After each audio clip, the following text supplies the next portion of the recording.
welcome to the 8th link of the Chained podcast.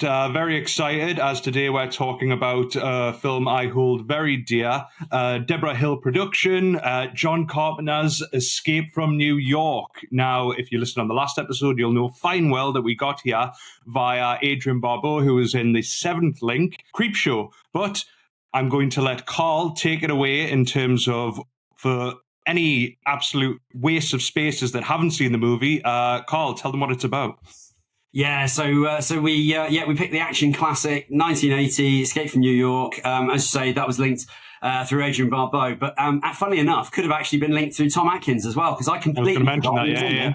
I completely forgot he was in it. So actually, we could have had a double link there. But really excited to talk about that one. I think it's an incredibly influential action masterpiece. Pretty much, one of the all-time great cinema characters. Lots to talk about. Very excited. And another one of the great directors ticked off in our first 8 episodes. I mean, we're doing all right. We've done Landis, Cameron.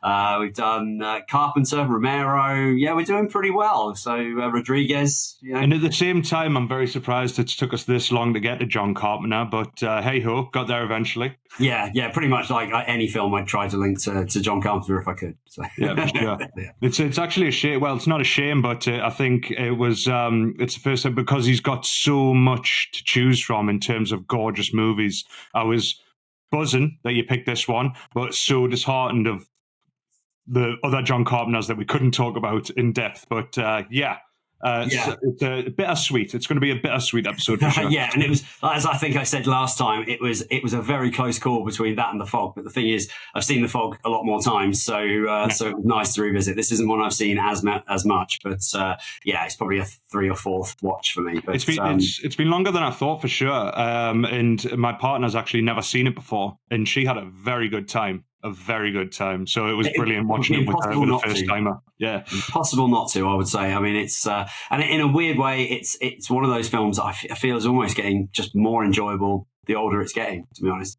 most definitely. It's lots to talk about. Again, we've been very generous to each other. There was so many great actors in this movie. I thought this could go anywhere after this. So I'm very excited to see. Once again, very very bittersweet. I almost there was a slight hatred that I had for you watching Escape from New York because there was so much choice in terms of which direction to go. So fuck you very much. You're welcome. So without further ado, we'll get straight into what we've been watching. Now we've seen one of the same films, but funnily enough, you've also seen something that was, the precursor. So Jack, over to you. You start.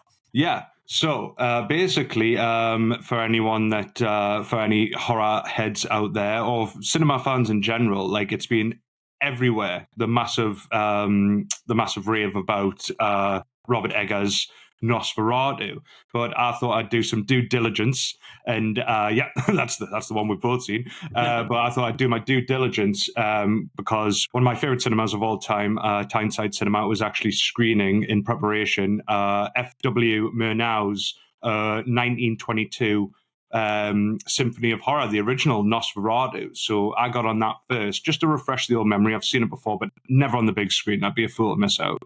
So I watched that in preparation, but Carl, you've never seen the original, is that right? Yeah, that's another from my list of shame. And I mean, when I was at film studies at uni, we actually studied some F.W. Murnau, and I still haven't watched it. I mean, even despite. That's a big embarrassing hole for a film buff. But, not at all. I mean, it's. I think without seeing it, a lot of people have seen it because it's just the amount of movies that it's inspired and that have come in its wake. Yeah. What was it like on the big screen, Jack? That must have been amazing.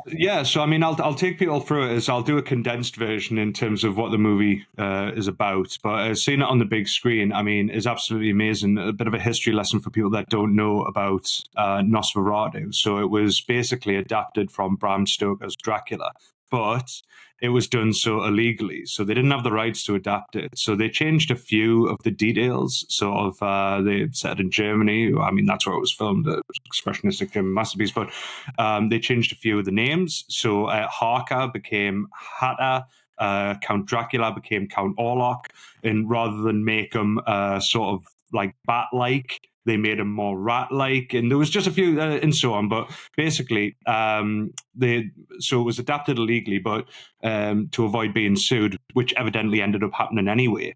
So the Bram Stoker's estate ended up finding out about the movie, being like, well, this is obviously a ripoff, and they ordered all copies destroyed.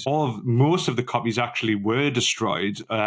So when remastering it, they only had a few to go to in terms of, so it was a silent movie. So you had that whole, it's going to be hard if you're listening on podcast, but it's basically when people mime the words and then the speech of what they've just said pops up afterwards. Now, in all of the countries that adapted the original, the title cards were slightly different. So apart from the original German version, nobody knew what the actual phrase was.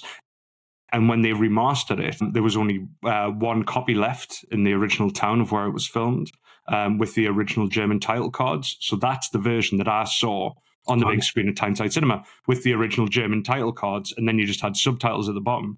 So the scratches were insane, but it was so gorgeous. So it's a story that everyone that's familiar with Dracula has seen time and time again. Like I say, they didn't change much, which is why they ended up being sued. It's about a real estate agent going to get Count Orlok, Count Dracula, to buy a property, and then he comes over, buy the infamous boat, and then starts feeding on people, and that meets his demise. So that's the story in a nutshell, and obviously it's a story that you're more than familiar with, Carl, I'm guessing. Yeah, very much so. But what was interesting, obviously I haven't seen it, so I guess not jumping ahead to the Eggers one, but watching that was the first version of Nosferatu I've seen. So although I've read Dracula, I've watched umpteen versions of Dracula on TV and film, it was amazing. It was great to sort of watch a story that felt familiar yet not familiar at the same time, and that was really interesting. From what I can tell, what I've heard, I think that the Eggers one is very close to the story, but like with obviously more modern. Yeah, it's do more, but like I said, right? Pretty much. I mean, Eggers goes a lot darker. For instance, the original silent version, as was the as you had to at the time, it's very theatrical. It's very the 1922 version is very pantomime-esque, because you don't want to spend the whole movie reading title cards. So a lot of the time there's no words. There's just a lot of physicality, a lot of ridiculous over-the-top smiles, a lot of over-the-top, like there's a scene in it where Hatter is being really chummy at a bar. He's just gotten to Transylvania. He's drinking at a local pub, and he's just like, yes, a drink, please, like smiling with his arm, like looking very, very camp as Christmas. And they're like, yep, right up. What brings you here? He's like, oh, I'm just going to the so-and-so castle. And then everyone like stops in the bar and is like, oh, and does a big gaping mouth, like sort of thing. And it's those theatrics, and I absolutely love it. So it's very over the top in that respect, which is a brilliant contrast to what we're going to touch on with the Eggers version. But it's a mastery of horror for what it accomplishes, not just with the prosthetics. For instance, this is the first time that we'd ever seen a vampire on screen. And I find that fascinating. You look back and you talk to anyone about vampires, even people that aren't horror fans, you've got an idea in your head of what a vampire looks like. They didn't. All they had to go on was the scripture from Bram Stoker's Dracula.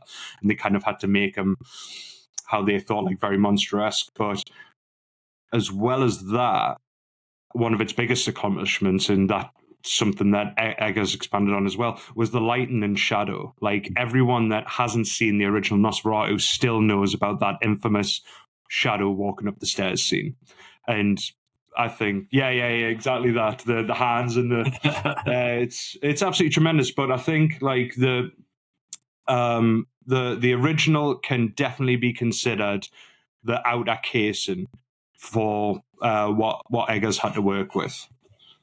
Interesting. Yeah, great. And I mean, it's so you say that it was an old film. I mean, I find that whole thing about the fact that it was nearly destroyed just absolutely fascinating. I mean, when you think about how many feature films there are from that period that didn't survive, that we've lost forever, that have never been found, the fact that these were ordered to be destroyed and yet they still managed to, you had a few, I can't remember, but I'm sure, isn't it like some projectionists squirreled some away, some were just found, forgotten about, and piles of reels, and and it's like the fact that we managed to even reclaim it, is absolutely incredible. Because I mean, not to get too dark with it all, but the fact that it survived, because this movie was made pre-World War II. Let's not forget.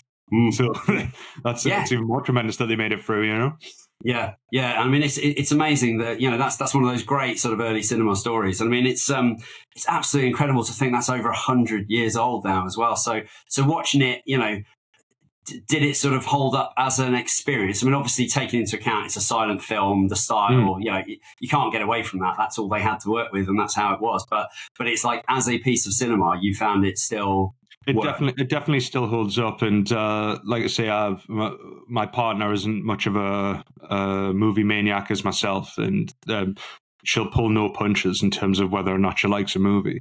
And she didn't hate it. She had a good time. So that speaks volumes for anyone that doesn't know her. Obviously, it definitely speaks volumes in terms of how it's aged, because she would not be shy in letting me know.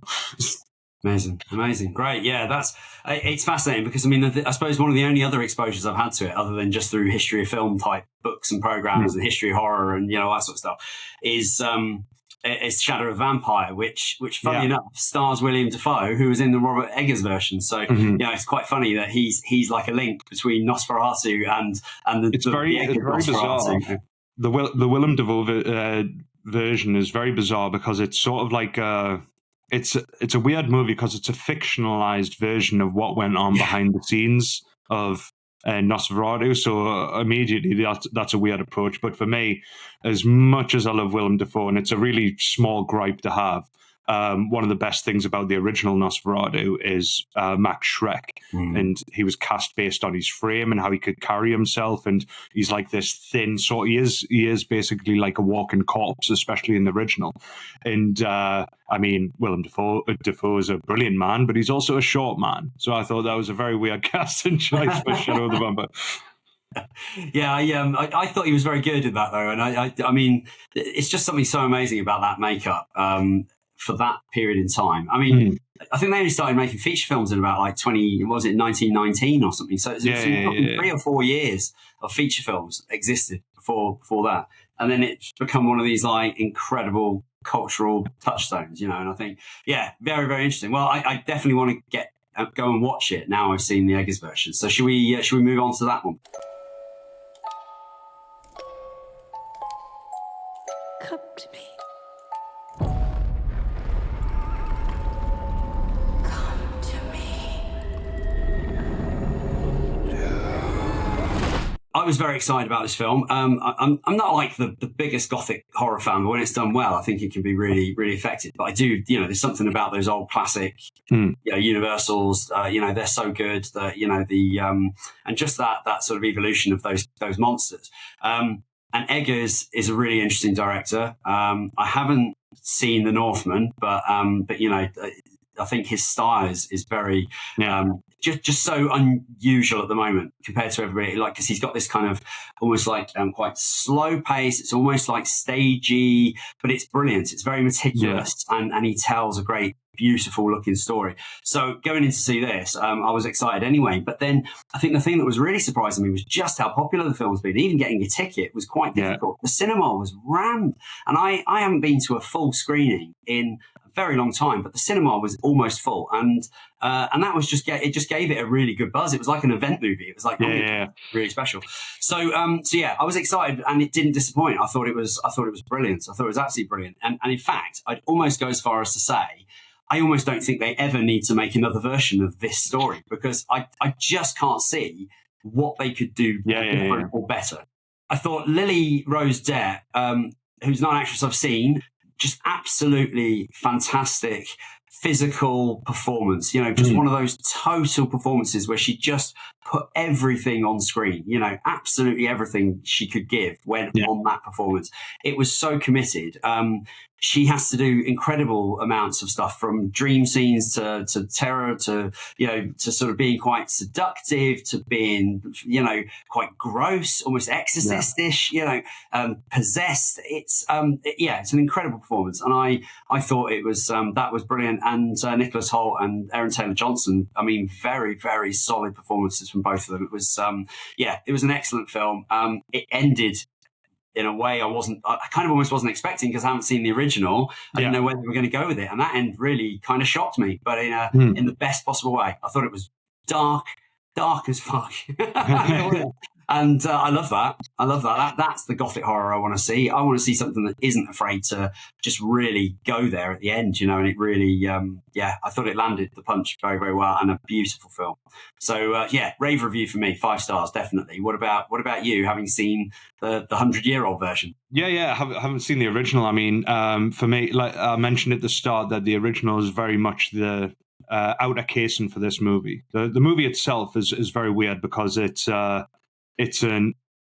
remake of a loose adaptation. So it's a remake of something that's loosely based on Bram Stoker. So for that reason, you see a lot of things that are familiar. But if you've seen the original Nosferatu, beat for beat, everything that happens in the original happens in this one, but it just expands on it more. And I did a review for this, and I described it as the original's the outer case, and all those moments are present, but it's almost like Robert Eggers has cracked open that case, and there's just like rotten layers within, because he goes so dark, and he makes. I described it as if you could describe Dracula as a love story, then Nosferatu would be about feral lust. It's just like really dark, really gross, but like in a good way. And like you say, everything looks absolutely amazing in it. And I don't know what else you could do if you were to remake it again, because like I say, Dracula's been done to death, but this is the first, aside from the 79 version, which was very similar to the original version. This made it its own, which is Robert Eggers does really well. But so spoilers, anyone that's listening now, skip ahead like 5 minutes, because one of the things I absolutely loved about this was Bill Skarsgård as Count Orlok. Yeah. And it's what Robert Eggers does so well, which is expand on folklore. I mean, we've seen it with The Lighthouse, we've seen it with Witch. And he wanted to do the first iteration of what it would actually look, because this is the way Stoker described him, what an undead sort of Eastern European nobleman would actually look like. And there's been a lot of mixed reviews in regards to how Skarsgård looks, but fuck me, man, I think he looked so good. I mean, Tag, what do you think, Carl? Yeah, I mean, obviously, I was expecting it to just be a modern version of the Shrek look, which is so famous. So when it kind of showed him for the first time, even in shadow, you were kind of like, yeah, he's kind of ugly looking, but he's not rat-like horrific. He still looks human, but just kind of really a bit sort of distorted and ancient, Yeah. And I think the thing that really I liked and immediately was like, yeah, brilliant, you'd never see that, was the mustache. Which I love the mustache. It's had very mixed reviews, but I love the mustache, man. Dracula has a mustache, and no version ever has a mustache. Gary Oldman, but his was very well kept. Oh, it was kind of, he had a whiskey. Yeah. But I hate that film, by the way. So, but yeah, I think it's amazing in a way, because although it's clearly, I mean, let's be honest, a rip-off of Dracula. It was the best version of Dracula I think I've ever watched. I mean, I don't think there's a version of Dracula I've seen that would be better than this. And actually, it added stuff to the story that isn't in the original Dracula. Yeah. Obviously, it lost some stuff, but it added others. And the plague element was really terrific, because, like I say, it plays into the whole. It's a lot more animalistic, and I think you're right. It's about that sort of animal lust. It's not even passion; it's just sex and lust, and yet you've also got this kind of the rats and the plague and the setting, just the feeling of place in the Eggers one was absolutely amazing. Whereas like all the Dracula films, it's all about just Dracula and the Harkers. You don't get that other element to it, and I really, really liked that plague storyline. And I just thought, wow, they've actually improved on. If this was in the original, if that all that stuff is in the original film, then they should have just forgot making Dracula. Just stuff like that. Better story, but and this is it. Like there's so many interesting elements to the movie aside from Count Orlok. A massive shout out to his voice as well. Skarsgård had to go through like a voice coach to get his voice to a certain tone. Like before I move on from Skarsgård, to anyone listening that hasn't seen it, he is unrecognizable both visually and audibly in this role. And it's a massive. Couldn't recognise him at all. I mean, you would never have known. He's well and truly now a horror icon, because it's nothing like his Pennywise whatsoever. He's taken the mantle alongside the likes of Boris Karloff and Christopher Lee in terms of they can play numerous horror characters completely differently than one another. Yeah. And I haven't seen that in a while. since like those old, veterans. Yeah, But yeah, absolutely. In terms of the way the movie looks and the angle that it takes, and once again, what I said about the original is he expands on everything that was done so well in terms of shadow and lighting in this movie, and it plays a big part as well. Yeah, yeah. I mean, it's absolutely gorgeous. It's like it's almost a black and white film. Horrible. Standing before me was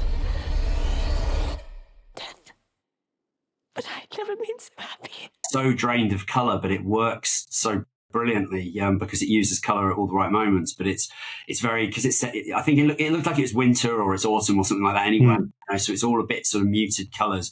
But the scenes where he's in Transylvania, I mean, I was thinking about that scene where he's waiting for the coach to arrive. It's absolutely gorgeous. Yes, I mean, you had this like line, and you've got the line in the front. He stood right in the center. You see the coach coming towards, and it's just, it's absolutely beautiful. It's like Gothic artwork any good goth would have on their wall. Yeah.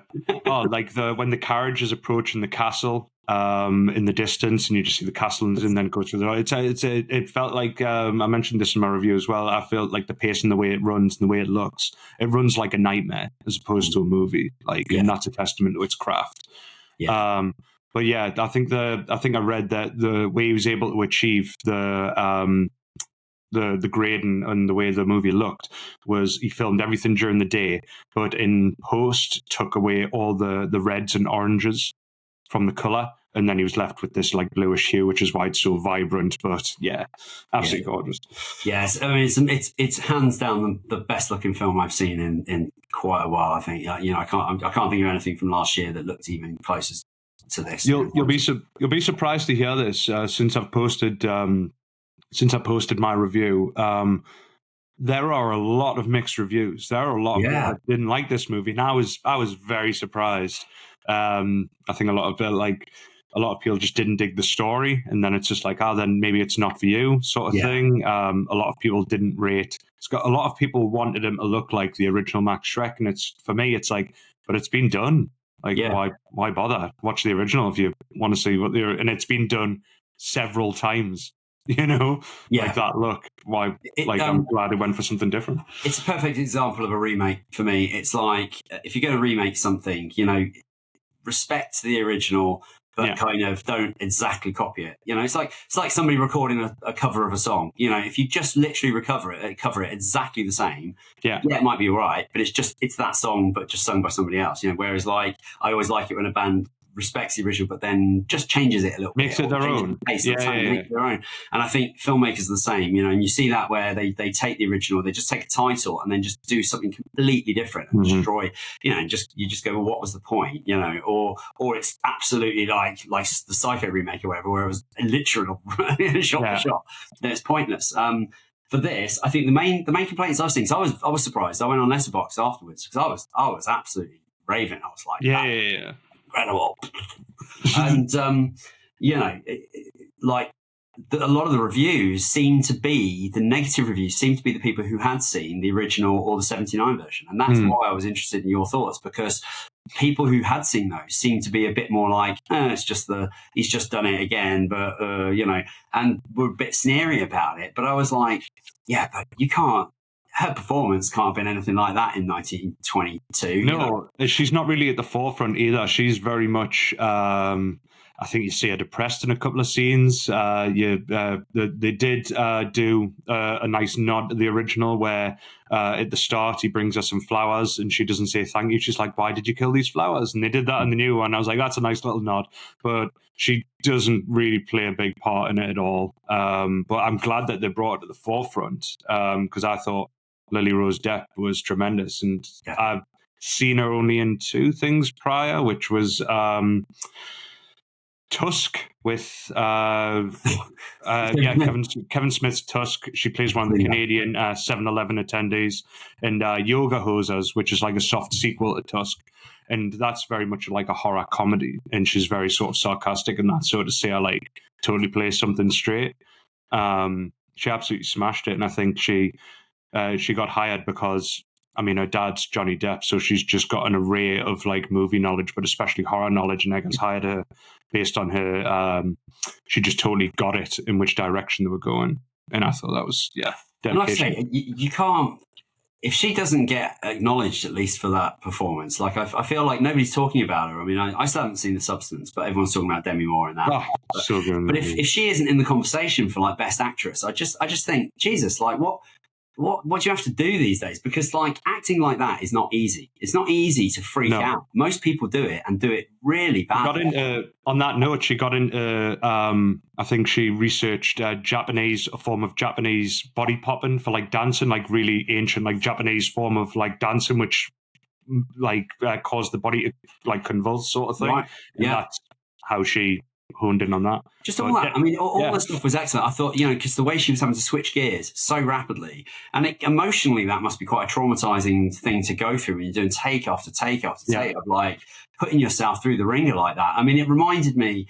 Did you ever watch Penny Dreadful, the TV series? Yeah. So that was the best possessed kind of freak out on screen I've seen since Eva Green in Penny Dreadful, because Penny Dreadful, like, I remember Eva Green in Penny Dreadful, and I was just like, that was some of the best acting I've ever seen. Like, it was utterly believable, and I think I completely and utterly believed she was in the sway of this, like, in the whole of this evil demonic creature. It's not one of those like, oh, it's a fancy movie, you should just believe. Well, this is the thing. Believed it. I literally was like, this girl is possessed. There's I think a lot of them that run the risk, like a lot of Blumhouse and everything like that, like you'll get a very attractive like leading actress and they'll cast them, and even when they're possessed, it's kind of like, but how can they be possessed and still look good? Yeah. And that's just not the case. Yeah, like I say, feral is the best way to describe a lot of the moments in this movie, and that even more so for Lily Rose Depp when she's possessed and she's sort of like drooling and licking her lips while her eyes are rolling back. Mucus. Glamorous in the slightest, and more of that, please. More of that. It should look absolutely minging. Yeah, agree. I also just, I think, just to wrap up on that one, I think the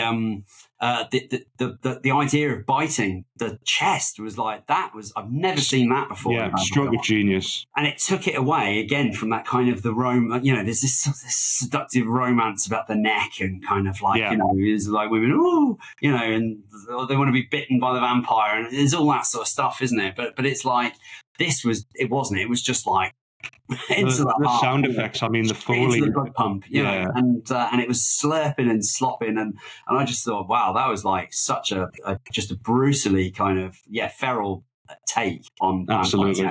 I do like vampire films where they just move away from all the the Twilight type stuff to just like, no, for sure. And I think that's like that's a brilliant like to say to wrap up. In my opinion, Robert Eggers has very much brought back the scary vampire subgenre, which I haven't seen in so long, and I'm so glad it's back. I'm so glad that scary vampires can still be absolutely nailed. Yeah, it was nice to see a vampire that was obviously Lust was the storyline, but it wasn't it wasn't done in that kind of romantic style, or it wasn't kind of chin strokey analysis of immortality, which is what a lot of modern vampire films have been doing, and I do like that kind of approach. But it's like, it was nice to just go back to, no, this is just a real evil creature that's just embodies lust and sex, and nothing else. It was, it was very good. I mean, brilliant start to the year. I mean, like 1st of Jan, I was there watching it, and it was just like, bang, that's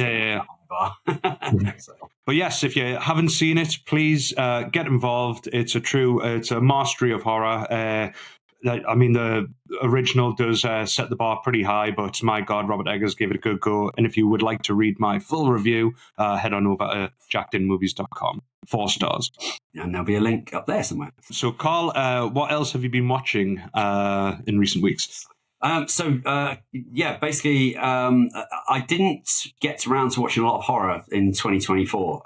So it was great to finally catch up on at least one of the films. I think there were a couple of films I've been hearing a lot about. One was Late Night of the Devil, which we watched at the Halloween thing. So but on our last episode, feel free to give that a listen. Which we talked about last episode. So but there was very little else that I'd watched last year. So I thought I've got to at least get one more ticked kicked off, and on Shudder, they have got the rights to In a Violent Nature, which I had heard a fair bit about. Basically, In a Violent Nature is a very interesting watch, and again, a bit like the Nosferatu reviews, it seems to have split people right down the middle, like a good slasher.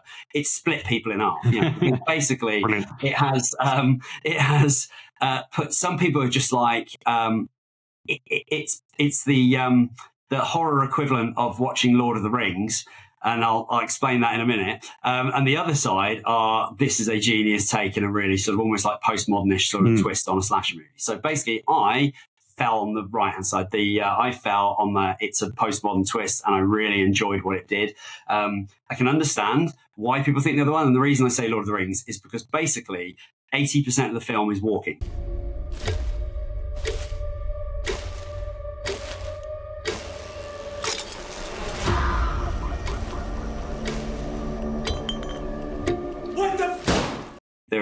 There is yes. a lot of walking in this movie. So I'm not going to give too much away, but literally 10 seconds into the film, you see a couple of guys that you hear off screen. They find a locket hanging on a piece of wood in the middle of the forest. They take the locket, and literally within 10, 20, 30 seconds of the movie, a kind of Jason Voorhees character pushes his way out of the earth. So you can assume straight away, the locket was the thing keeping him there. And he pushes his way out of the earth. And the film basically then proceeds to just follow this Jason Voorhees type character. It's almost like a behind the scenes day in the life of a psycho, indestructible slasher killer. And it's very slow paced. It's got a few really interesting choices, like there is no music at all. Anything that isn't in world, no music. So they're occasionally playing music in car stereos and in the huts and things, but there is no dramatic music. So you are witnessing a serial. Basically, you're watching a Friday the 13th movie, probably sort of post part 5, where he's like the zombie Jason. And he's going about, and funnily enough, ends up with a bunch of teenagers at a cabin, and there's all this stuff going on. And he does start killing them in truly nasty, very nasty ways. But there's no dramatic music. There's no dramatic build-up, because you're watching it from his perspective, which is basically he just walks up to people and kills them in very violent ways.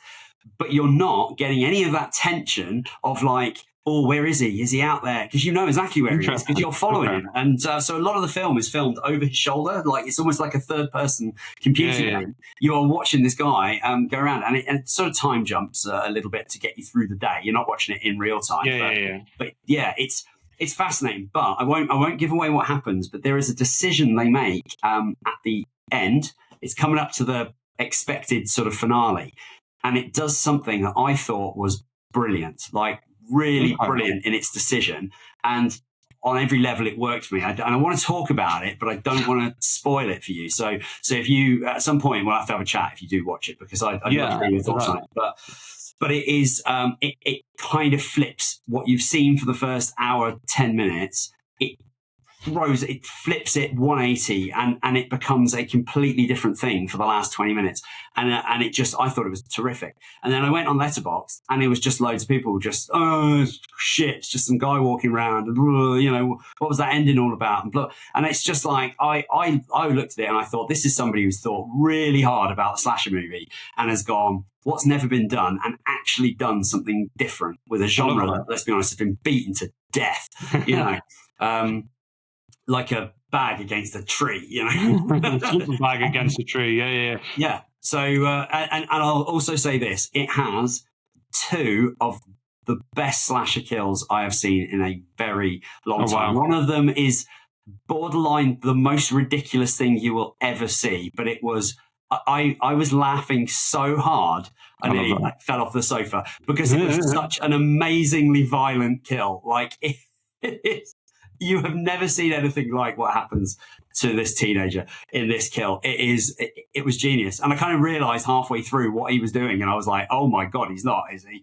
And it's utterly ridiculous. But it's an amazing bit of practical effects. And then there is a sequence where there's a guy who can't get out of a situation. I won't explain why, and he is kind of very slowly killed, and it is nasty stuff. So it doesn't hold back on the horror, but it's a really weird experience because it's like watching a horror film without any of the mechanism of film to make you feel stuff, So what you're feeling as you go through it is like, this is interesting on a filmic level. But then, like I say, that last 20 minutes nailed it, I thought. So very big recommend for me. I can see why a lot of people were raving about it. Yeah, great film. I need to get involved. I mean, I'm very it's one of those movies that you would definitely expect that I would have got involved in straight away because I'm a huge Friday the 13th fan, and I don't know if they can see it in this version that we're posting up.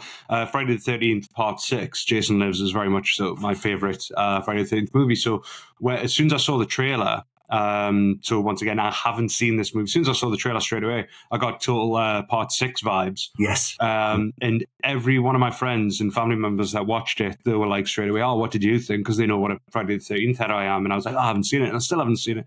And then, when time just goes on, you're just like, But yeah, a lot of mixed reviews came out. I don't know anything about it, like spoiler-wise. All I know is that it's a slasher movie with a sort of zombie-esque Jason type character.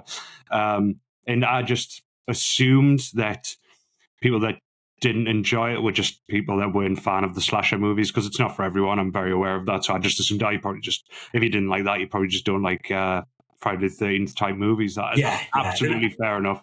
And part 6 is very, I would say, is definitely the closest analogy in terms of plot. It feels very much like that. And I think to sound like if I go into sort of pretentious film wanker mode, it is basically like an amazing deconstruction of the slasher, but not in like a Scream kind of way where it's all nod, wink, or in a Cabin in the Woods type of way.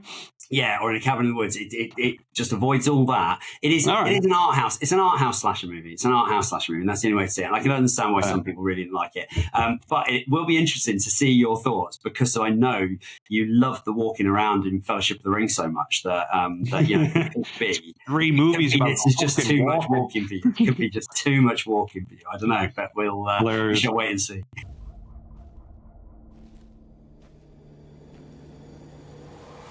Yeah, brilliant. So, Jack, anything else you've been watching over the Christmas period? I mean, it's a good time. Well, funnily enough, I've been very in party mode over the Christmas period, but I got, which I was very happy to receive, an early screening from creative VC Robin Block and David Weiner, the guys that created In Search of Darkness, Aliens Expanded, The Thing Expanded, which is coming out soon. Now, anyone that knows about In Search of Darkness, it's the most extensive dive into 80s horror.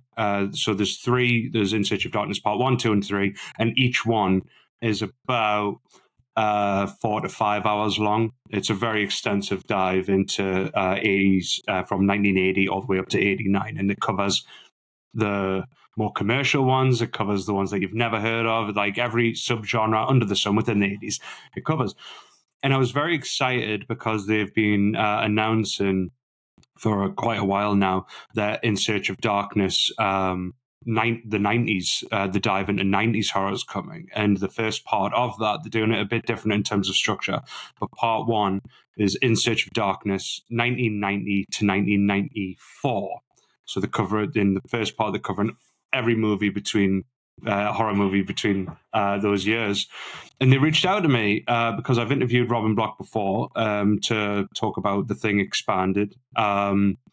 And they reached out to me and said, listen, would you like an early screening of the 6-hour dive into horror movies between 1990 and 94? And I just said, absolutely. And they said, great. If you could get the review out by this date, that would be grand. So I had to stop my partying and just watch 6 hours of 90s horror, which, to be honest, I had an absolute blast. But yeah, horror movies from 1990 and 94.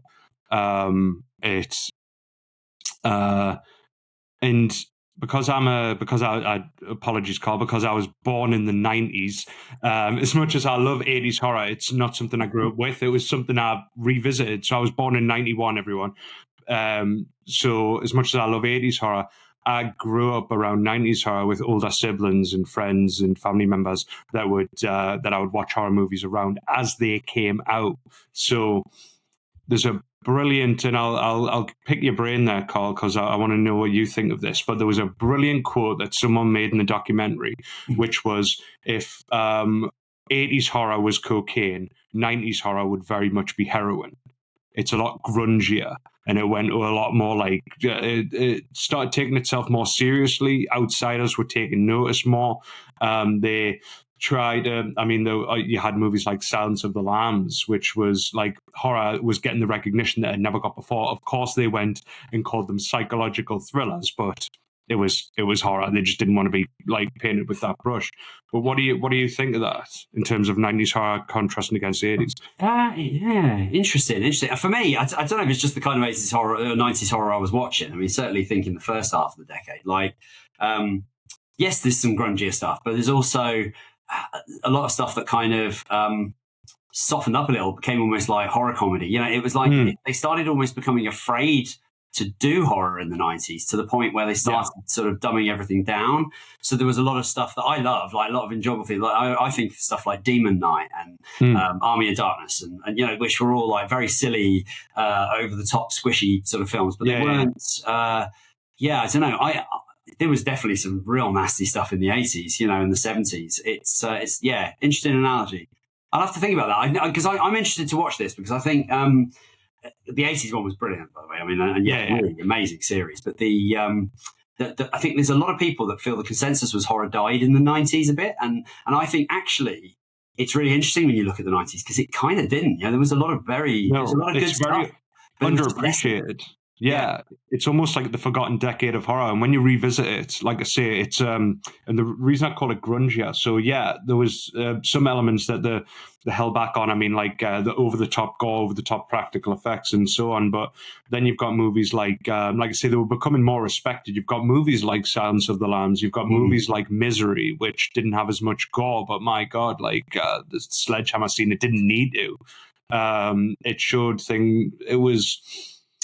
it was taking itself a lot more seriously, a lot more professionally in terms of how it approached to the wider audience. And then they asked me what one of my favorite horror movies of the 90s was. And I think this describes how the heroin analogy brilliantly, and that's People Under the Stairs. It's such a fucked up movie. And it was a massive like comment on, I guess, the American class system at the time, the equivalent of the American class system at the time, the sort of race wars type thing. But yeah, for that reason, it dives just as deep as it did in 80s horror, and you can sort of see why it's sort of lost itself a bit, because you've got to remember as well, the 90s was also like the dawn of CGI. Yeah. So creators were cutting corners. Like you had people that were doing it very well, the likes of Jurassic Park. But then for that reason, they were like, oh, well, we can use it to our advantage. And then you've got movies like Lawnmower Man. And it's just like, no, please go back to practical effects. What the fuck is this? Oh, maybe. Yeah, I think, I think that's part of it for me.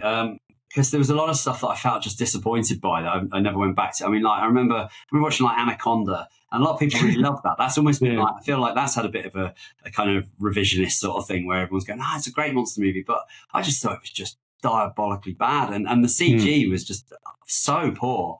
So you had a lot of monster movies in the 90s that were quite. Yeah, there's some good ones and there were some poor ones, but I think I remember like when something like The Relic came out, and I was like, God, they don't make this kind of monster anymore. You know, you'd see them all the time in the 80s. So it did to me feel like a bit of a lean decade. The difference was that a lot of studios stopped making big budget horror unless it was that kind of gritty thriller like Silence of the Lambs. You know, so they kind of went to that.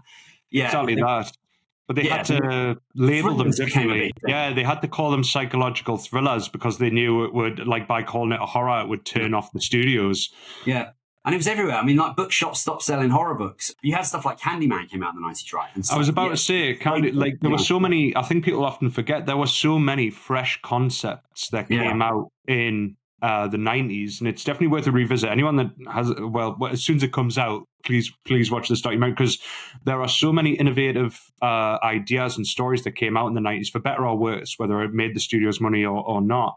But it almost makes you sad in the time that we're in now, especially with horror, where and it's funny because we've literally just spoke about it, but in terms of all they seem to be doing now is sequels and remakes to horror movies that were popular back in the day. And it's like, no, when the 90s, like, they wanted to sort of break new ground. They wanted to say, well, we're not the 80s, we want to do something completely different, and they achieved that, in my opinion.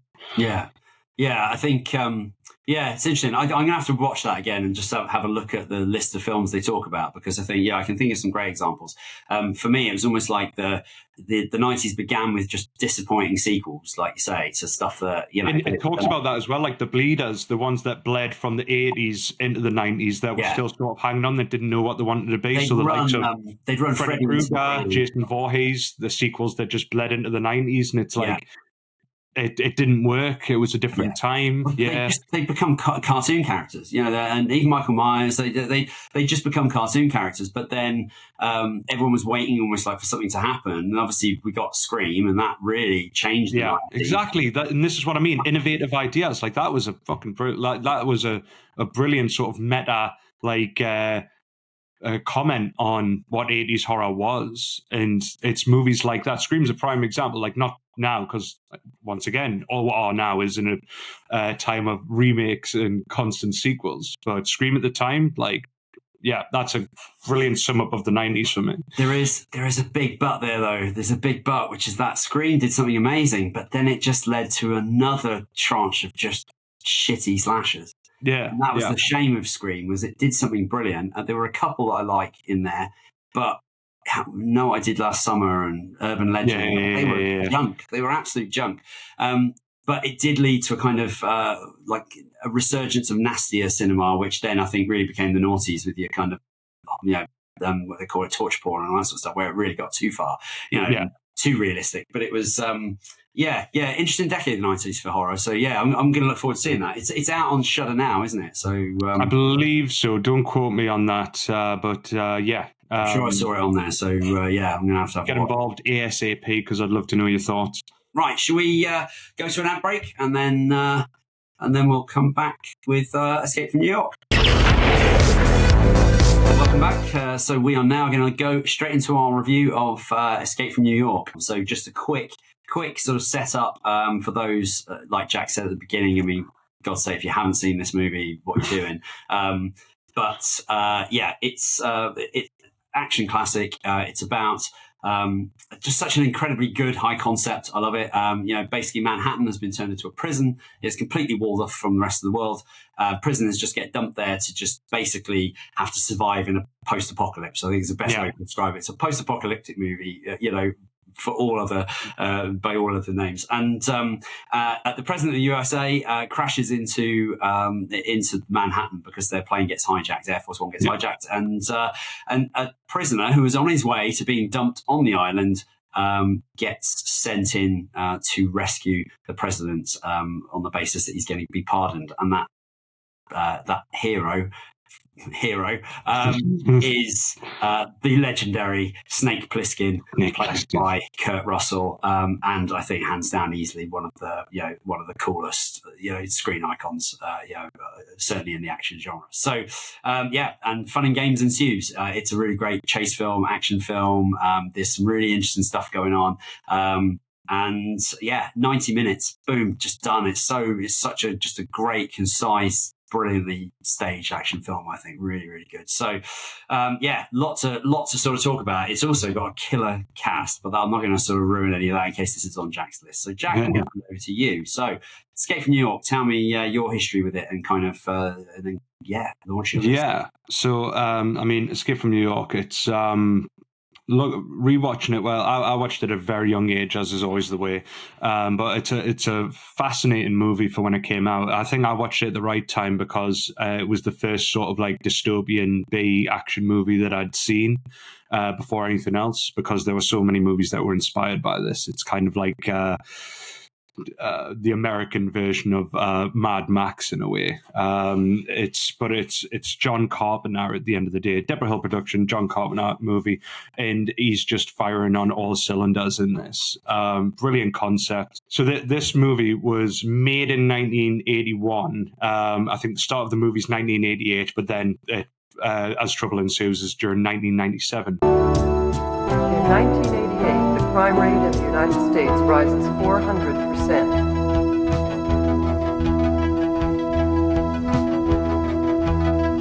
The once great city of New York becomes the one maximum security prison for the entire country.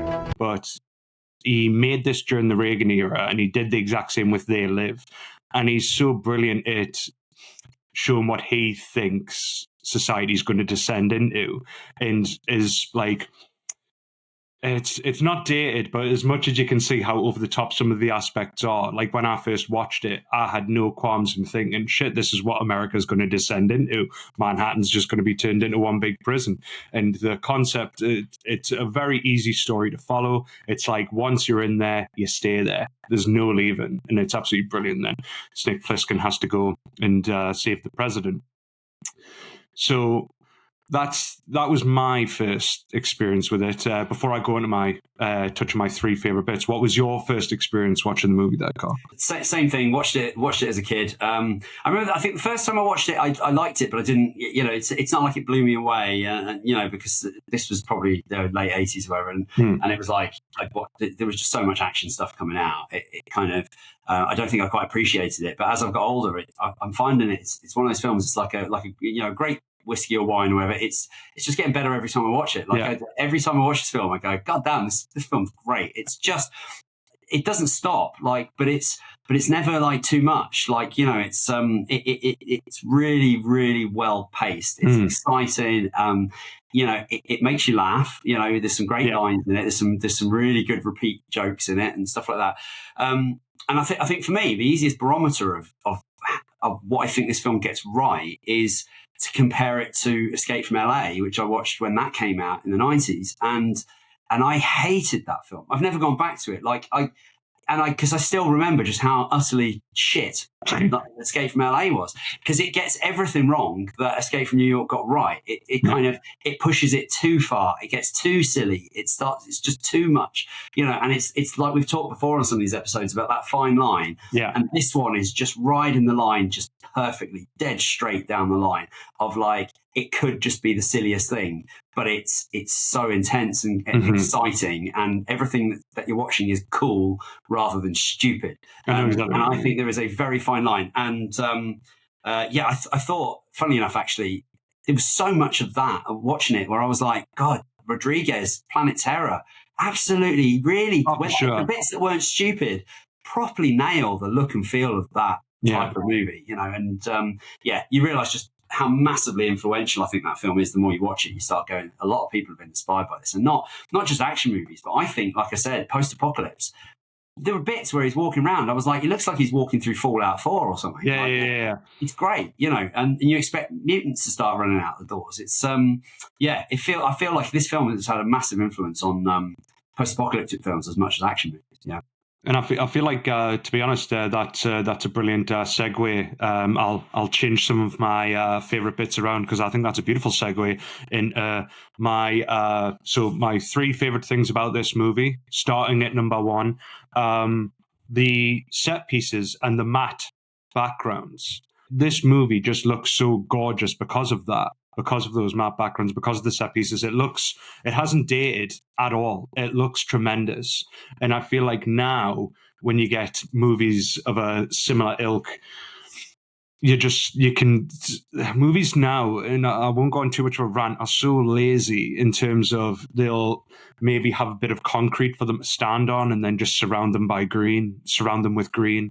And you can just tell. But this is so immersive because of the post-apocalyptic Manhattan and how it looks, and the flaming cars and the wreckage. They've put all those cars there. They've torn apart. They've made everything look so grimy, and they've got the beauty, the artistry of the backgrounds, and so that is my first strength of my first favorite thing about this movie. And I what do you think of that? They managed to do so much, because I mean, this wasn't a massive budget action movie, right? I mean, this wasn't like a kind of top tier, and I think that's one of the things John Carpenter just did so well, was he just does so much with so little money. And it's all on screen. And the vibe of this film is incredible. Like, the moment he gets out of the Twin Towers and starts walking around those streets, you just utterly believe he's in a shitty New York, and it's everything's on fire. If it's not on fire, it's damaged and it's got graffiti on it. I mean, this is literally an island full of prisoners. But what I love is it's become a society of its own. It's got power groups. It's got areas you go and don't go. Even in a prison, you've got no-go areas. I think that's so clever. It was just amazing. Mentioned as well, like unlike other prisons, there are no guards in this prison. It's all prisoners just get sent there and they're not allowed out.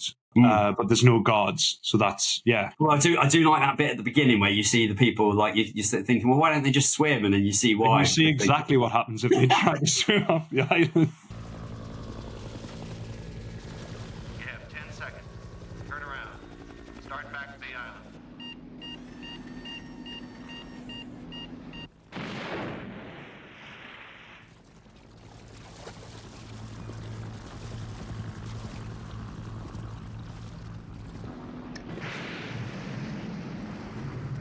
They just get rocket. Oh, what a great! But I think, it looks amazing. Those sky shots and everything, like you say, the skyline. Because they didn't actually film in Manhattan. I was reading. It was like St. Louis or something. So it's kind of they managed to do a lot with making it feel like a crappy. And I mean, we're talking again like 80s grimy New York. We've again mentioned this before, but like that kind of it doesn't not feel like that. You know what I mean? They really do make it feel like that could be where New York was headed.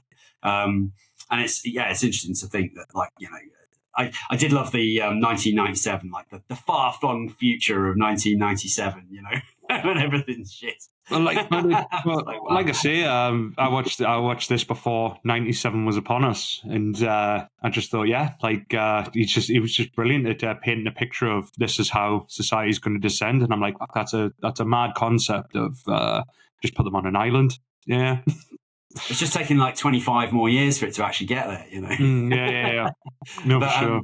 But yeah, I mean, I think, it was really interesting. I mean, you mentioned it, actually, you nailed it. But Mad Max, when I was watching it, I was just like, this really does just feel like a Mad Max movie. Maybe like less car chases. Like I say, it's the Americanized version. Like George Miller nails an Australian post-apocalyptic world, but John Carpenter, for me, is... Well, in terms of, I'm not mad on dystopian films as much as you, but for me, this is probably my favorite one for American dystopian movies. I should specify, and so much so that it even inspired Doomsday. That was one of the elements for Doomsday, which we spoke about in a previous episode as well. I was thinking about Doomsday a lot while I was watching it, because I think, what's incredibly interesting, and I guess we've. Having now lived through like when the pandemic happened and everything was shut down, it felt like, wow, are we suddenly going to be boarded off? Or, whole countries could just suddenly have been walled off. No, that's the COVID zone, And it's like, it made me realise, because this is a post-apocalyptic film, even though it's only set on Manhattan, the rest of the world is probably absolutely fine. But it's just Manhattan is this post-apocalyptic hellhole. But it made me realise the only thing separating us from post-apocalypse is a wall. That's legit. You build a wall around stuff. And that's exactly what Doomsday shows as well. Like, wall off Scotland, and they start eating each other. I mean, it's like, exactly. I mean, they do anyway. But I mean, I'm joking. Love Scotland. So. But yeah, it was. I think basically that kind of realization watching it today, I was like, that's really quite shocking in a way. It's like, wow, you suddenly just hold off a bunch of people. It descends into that kind of apocalyptic hell zone, because you're just going to get. And you wonder, like, it's never really hit on too much, but I'd love to know, like, is it just all prisoners, or is it sort of like you have to commit a certain crime? Like, for instance, like if you commit, like, if in America, did jaywalkers get put in there?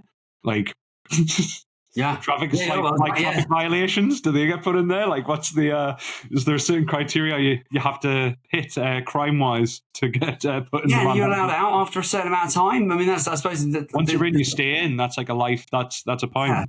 just lifers basically. But there was a lot of them. Bloody hell, there was a lot of them. But what was really interesting was just realizing that even hell can have its ghettos. You know, because like there was areas in hell that you don't even go. Even the hardest criminals go, no, don't go down Broadway. Like that's they're just lining up to just smack your car with.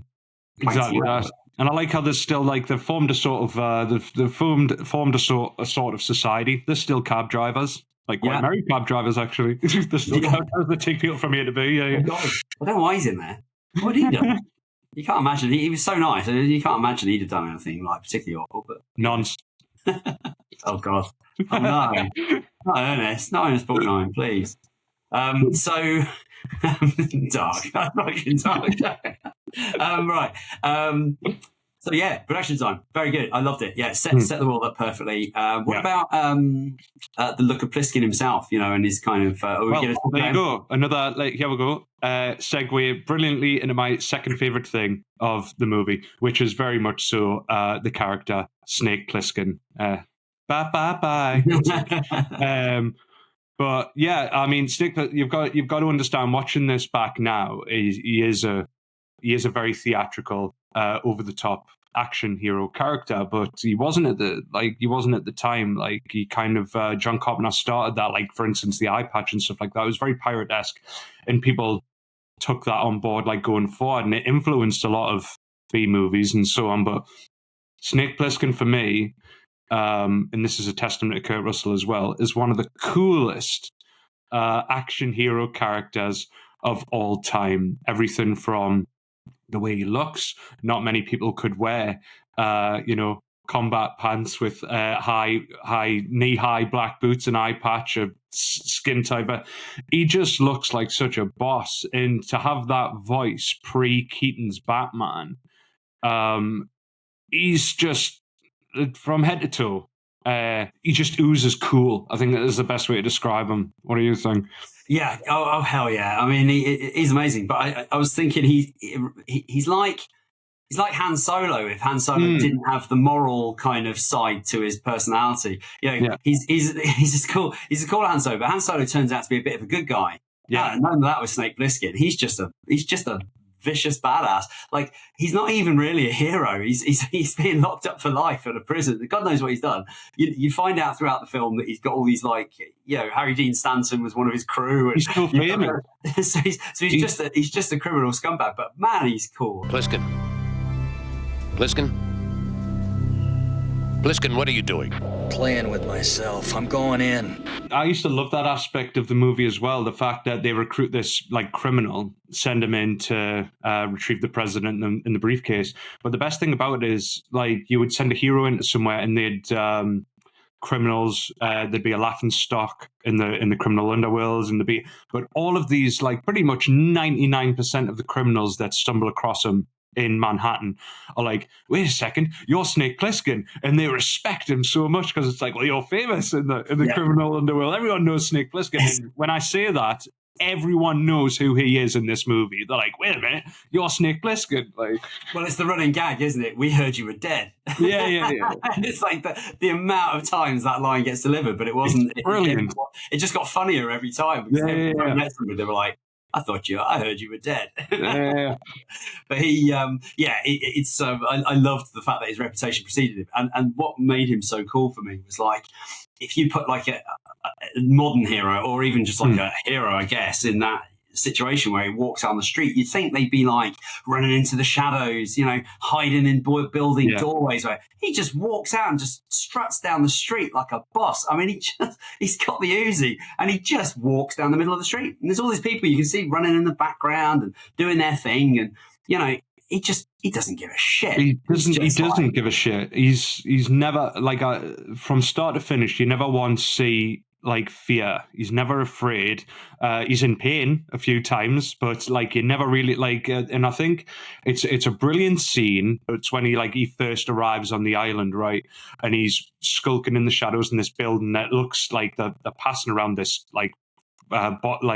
unconscious body of a woman that looks horrendous, and there's these blackhead type characters, and there's just this guy that's looking him up and down. And he stumbles across him, and I'm like, God, this is to a person like me, but I'm not Snake Plissken, I'd be shit scared. But like, he gets snuck up on by these two bodies and doesn't even look behind him, just elbows one, knocks the other out, and it's like Snake Plissken. Yeah, and then I made a note of that. Just he doesn't even. He's so badass. He literally just beats people up without even looking. He doesn't even care. Like, he is not scared at all. And like, I should have mentioned as well, like, for anyone that hasn't seen the movie, you're probably thinking, well, if he's such a badass criminal, why is he going in to retrieve the president? And it's a brilliant reason why. For me, it's such a stroke of genius. So he's basically injected with this virus, and he has 22 hours to live unless he retrieves this briefcase and they'll inject him with the antidote. So he's basically compelled to do it for his own sake. Yeah. To retrieve the president. I think that's a stroke of genius. Yeah. Well, that's it. Yeah. The thing that makes this such a great movie is the ticking time bomb element. I mean, it's front and center the entire movie, you know, and they keep cutting back to it. They've got that clock, which I thought was brilliantly named, like Master Life Monitor, and I was God, this thing. But like, it keeps going back to the Master Life Monitor, giant branded clock that sort of says how many hours he's got left to live. And I mean, and the thing is, it's not just a virus. It's like, if it hits that time, his head will explode. Like, basically, his jugular, his veins will explode, right? So it's like a particularly nasty thing you don't want to happen to you. So that ticking time bomb thing is really good. It's the thing that kind of just keeps it moving. And he does try and get out of it. Like when he first gets there and he realizes, like, the president's not wearing the tracker anymore, he just rings them and is like, listen, president's not here, you might as well come and get me. And they're like, we'll just blow you up, man. Like, if you don't come back with the president or the briefcase, like, see you later. So he's like, well, fuck. So he gets clever, and he's compelled to, like, I have to do this. There's no two ways about it. Yeah, that's it. And that's what I meant about, like, he's like Han Solo, but without any of the conscience, because, like, right from the beginning, like, he's just spitting shit at Lee Van Cleef. He's he just gives them attitude when he's on the radio. He doesn't want to do it, but he's doing it anyway. And then right at the end, you get the ultimate, like, middle finger when he just, like, messes it up for them either way. You know, love the fact that, like, they trusted this guy, but he got the job done. But like, he got the job done, and it is a brilliant middle finger. And there's no sudden hero turn. There's no sudden, he's seen the light, or he's kind of changed his ways. He's just walking up, ripping that tape, just giving them the middle finger, basically. That's brilliant. Absolutely brilliant. He's just a great badass. So good. For sure. And Kurt Russell, I mean, what a performance, right? Yeah, no, like I say, it was a kind of, I mean, when him and John Carpenter work together, it's absolutely brilliant. And it's so brilliant that I made a note that it's, so Snake Plissken, like I say, is one of the coolest characters ever invented. And another cool character for a completely different reason is Jack Burton in Big Trouble in Little China, also played by Kurt Russell, but he's more clumsy. He thinks he's the hero when really he's the sidekick, but Snake Plissken front and center is the hero, and it's just a testament to that man. Yeah. And McCready too from Thing. I mean, it's just like, he plays three totally different, brilliant characters for John Carpenter, and I think that's really good. But again, I think that's why I don't want to harp on about the sequel because we're talking about the first one, but like I felt that that's what they got wrong again. It's like they tried to recapture that cool, and it just didn't work. But it is pretty much beat for beat the exact same as the first one. It's really bizarre to the point where, like, the villain's got a disco ball on the hood of his car. It's so Escape from LA. He gets injected with the same thing. They put him in new gear. They give him new tech. He does the middle finger to the president again at the end. And it's just like, it's a really weird sequel. Unlike you, I very much like it. It's like good shit. It's either good shit or bad shit. It's good shit for me. It's I think it's so ridiculous and over the top that I actually find it quite enjoyable. It's everything I hated about the 90s in one movie, and I think but anyway, back to it. So great. Snake Plissken, I mean, 100% he's killer in this. So what, point number three for me, and it's something that John Carpenter absolutely nails in all of his movies, but it's well worth a mention on this, is the score by John Carpenter and Alan Howarth, who collaborated for setting the tone of this movie.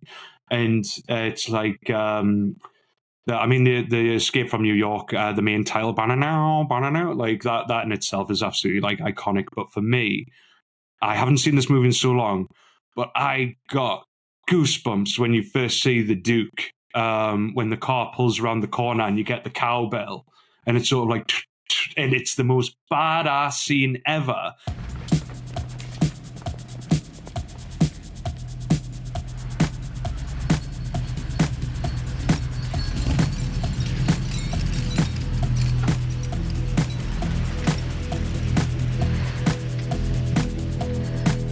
When the Duke rocks up, it's one of the most badass scenes. It's so good.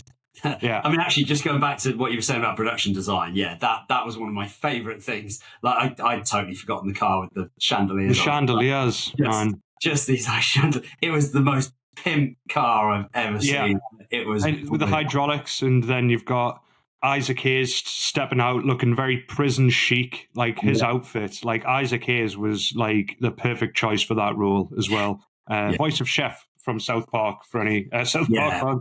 But he come off the back of playing some serious badasses during the sort of blaxploitation era. Yeah, for sure. So it's a really, really good pick for that. I thought his crew were quite, or in fact, not just his crew. Like, I think the various groups of prisoners were like really interesting. You know, they made some cool choices. Like, for me, one of the moments that I absolutely loved was just after he first arrived, and it's just before the scene you were talking about in the basement, where he just hears the noise and he walks in, and the prisoners are just watching a musical on stage. And there's all these people dressed up in dresses, and the band are dressed like American Civil War soldiers, and I'm just like, what a mad choice. It's just so cool, because they're just dressed in this way that you just go, what? Why are these prisoners like? But I suppose it's like anything. You've got to entertain yourselves, right? And it's like everyone's just got these like blank faces, like they're not even that impressed. And that's one of the best character reveals. Yeah, suddenly you see Ernest Borgnine and he's just grinning like a lunatic. He's like, yeah, like absolutely loving the musical, bopping along.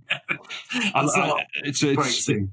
It's like I say, it didn't make my top three, but there's obviously some special mentions, and I did love the look of the characters in this movie. I loved the way Cabby looked. I loved the old school Cabby hat. I loved the way everyone's dressed in this movie. It doesn't feel out of place. It looks like this is what people have descended to, and I love it for that reason. I even loved his. The Duke's like main sidekick with the insanely voluminous hair, like just an absolute amazing look. Special shout out to the best walk I've ever seen in a movie at the very start when the voluminous hair chap approaches the police. That weird sway of the walk. Yeah. Absolutely hilarious and so unsettling at the same time. Yeah. Great. I love that bit as well, because when they're just like, Lee Van Cleef is trying to negotiate. It's just like no negotiation. It's just like, you got 20 seconds, 18, 19. Yeah, he keeps trying. Down. He's like, shit, this guy's serious. We better get out of here. Yeah. And that's like one of those great moments of like, you hold all the cards. Like, I love that in a movie when you know somebody like literally has all the power. It's like, that he had nothing to be scared of. So that character was quite funny. I mean, he, out of everyone, was the Mad Max character, right? I mean, that was the most Mad Max of anybody in that entire movie was that guy. But the funny thing was, it wasn't 80 that Road Warrior came out. So these films had only just kind of come out around the same time. This was after Mad Max. Yeah, but like the character design isn't quite as crazy in Mad Max as Road Warrior. But like Road Warrior, you know, that guy looked like he'd just be part of that crew, you know. Yeah. Oh, no, for sure. Yeah.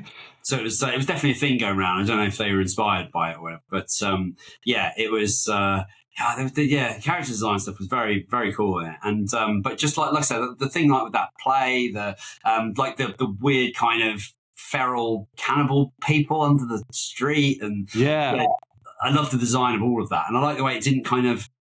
It made it very sudden and brutal, but without being you kind of like you see it, but you don't see it. She falls through the floor, and it's kind of like, well, the crazies come out when they've ran out of food, sort of thing. So it doesn't show you too much, and then obviously Snake Plissken just blasts one of their hands off as they're chasing them, and that was a brilliant little like. It's just like how sudden death is in a place like that. You know, it suddenly is a prison, and it's just like there's no rules, there's no law. It's just law of the street. That's why it's post-apocalyptic, and basically, just it's so sudden. This girl, like, who it feels like she knows him. Because like the way she's talking to him, but then boom, just like that, gone. Yeah. Once again, they do the exact same thing in the sequel. Like I say, it's really weird because it's beat for beat. Someone falls in the way your Snake Plissken like really like has the hots from and shit, and then dies, and then it's just like you just what did we do in the first one? Got to do it again. Got to do it again. It's very bizarre. It's sillier. Yeah, but in the first one, like honestly, the way because it was all done for the first time, absolutely smashed it. Yeah. Cool. Okay. Great. Do you want to should we go to a break and then do your 3 least favorite things? Yes. It was a tough one, but tune back in after the break and I'll tell you my 3 loathes for this movie.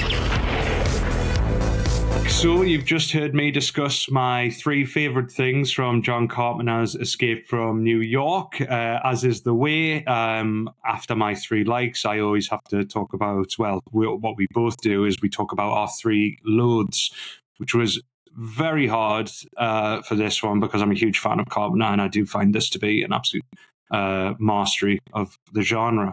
But we'll start simple.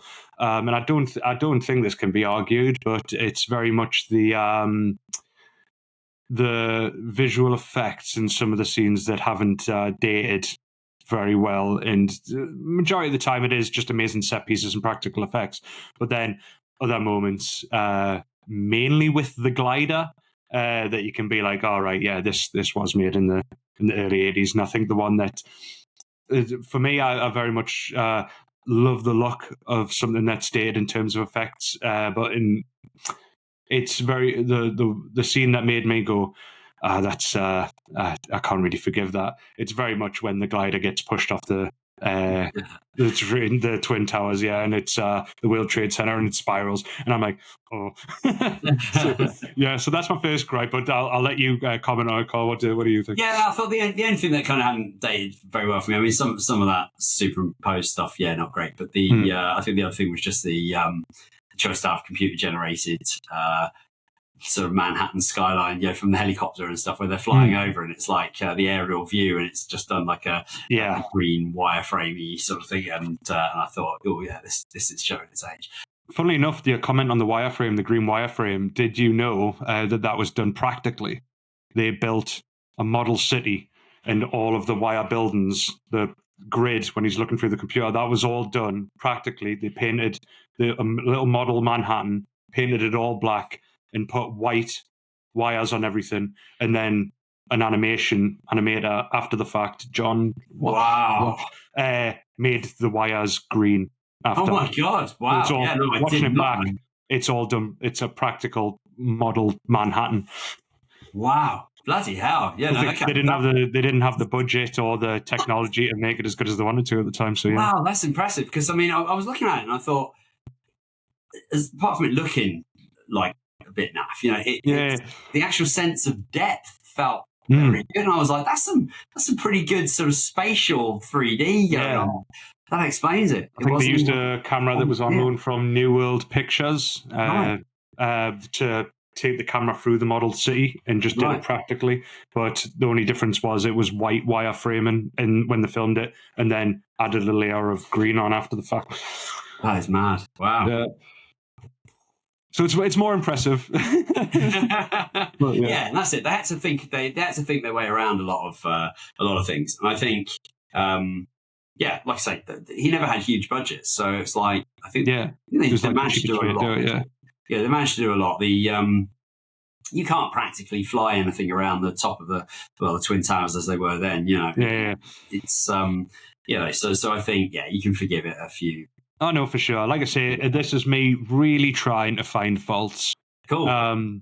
Second gripe, and once again, this is me really trying, but it's actually something that was really common in terms of not just 80s movies, but movies that came before and after, and that is the theme or the vibe of a movie was made more epic on the artwork or the poster of the movie. Now, Escape from New York has probably one of my favorite posters of all time. It's absolutely gorgeous.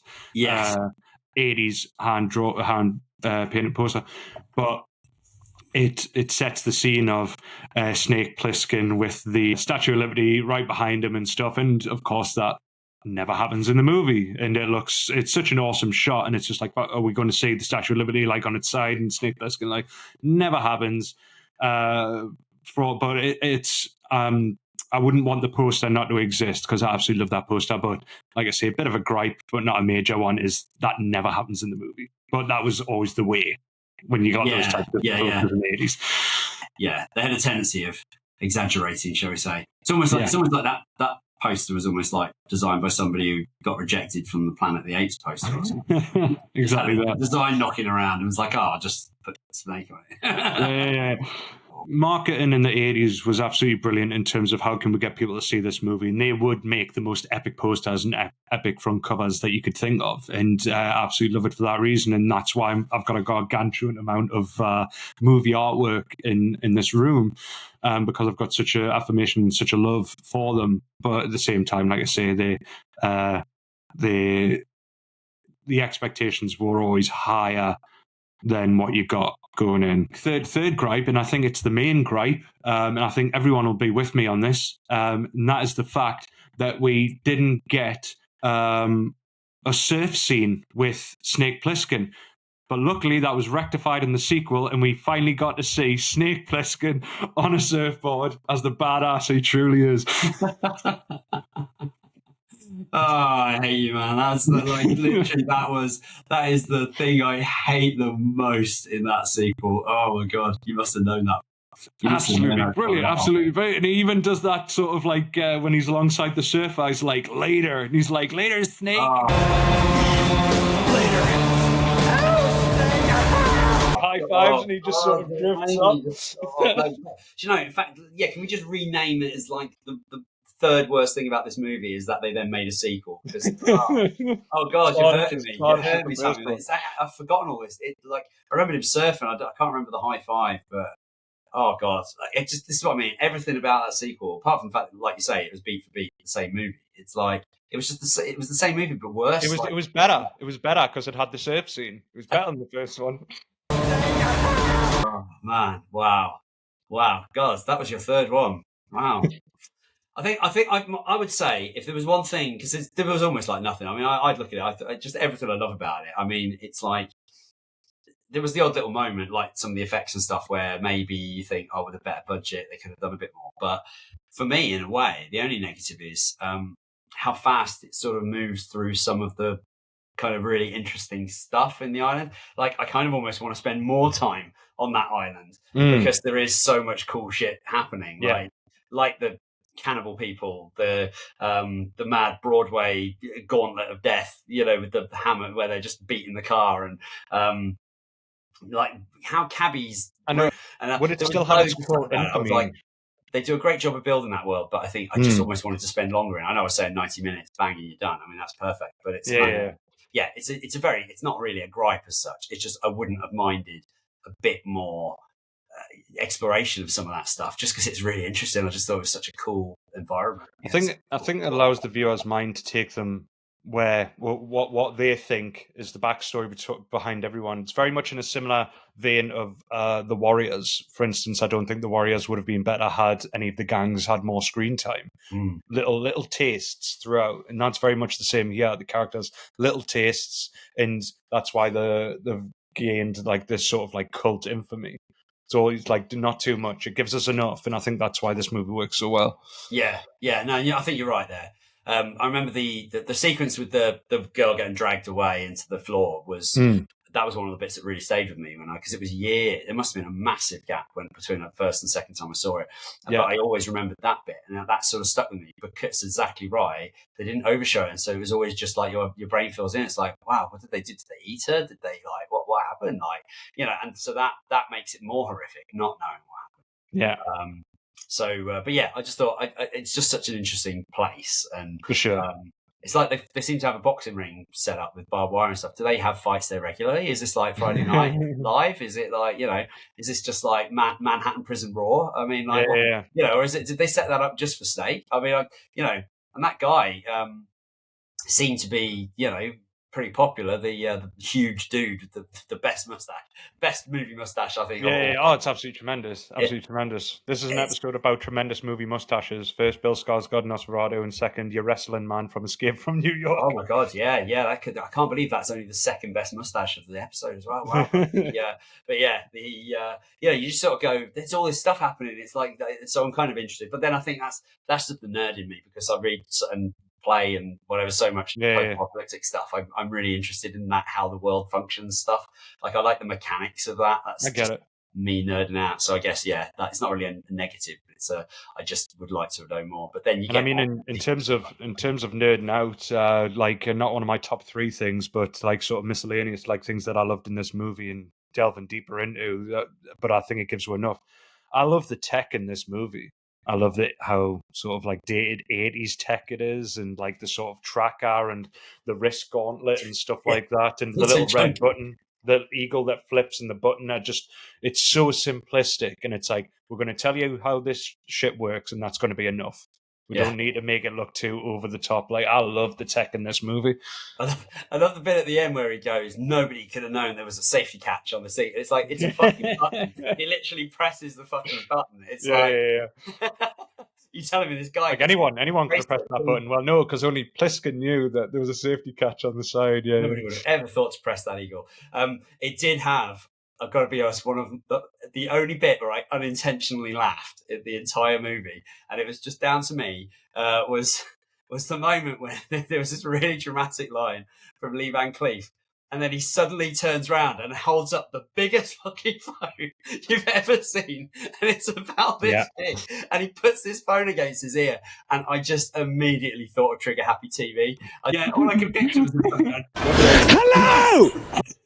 I can't talk. I'm trying to rescue the president. But that honestly, I had to laugh because it was so unexpected. He just turned around and the phone is massive. Yeah. So that was the one moment of the tech where I did chuckle. But it looks very cool. I mean, how cool is an Uzi with a silencer? That's so cool. Like, the Uzi was the gun of the 80s anyway. Nothing was cooler in the 80s than an Uzi. But like, an Uzi with a silencer was just even better. It's like, and he loses it, doesn't he? Really annoying. Yeah, he loses it quite early on. It's when he's running from the cannibals, he just drops it. And I was like, what the hell? Doesn't need it. He's Snake Plissken. Like, when he chucks the ninja star into the guy's head, it's like, Snake Plissken doesn't need a gun. He can take you out by any means. Yeah.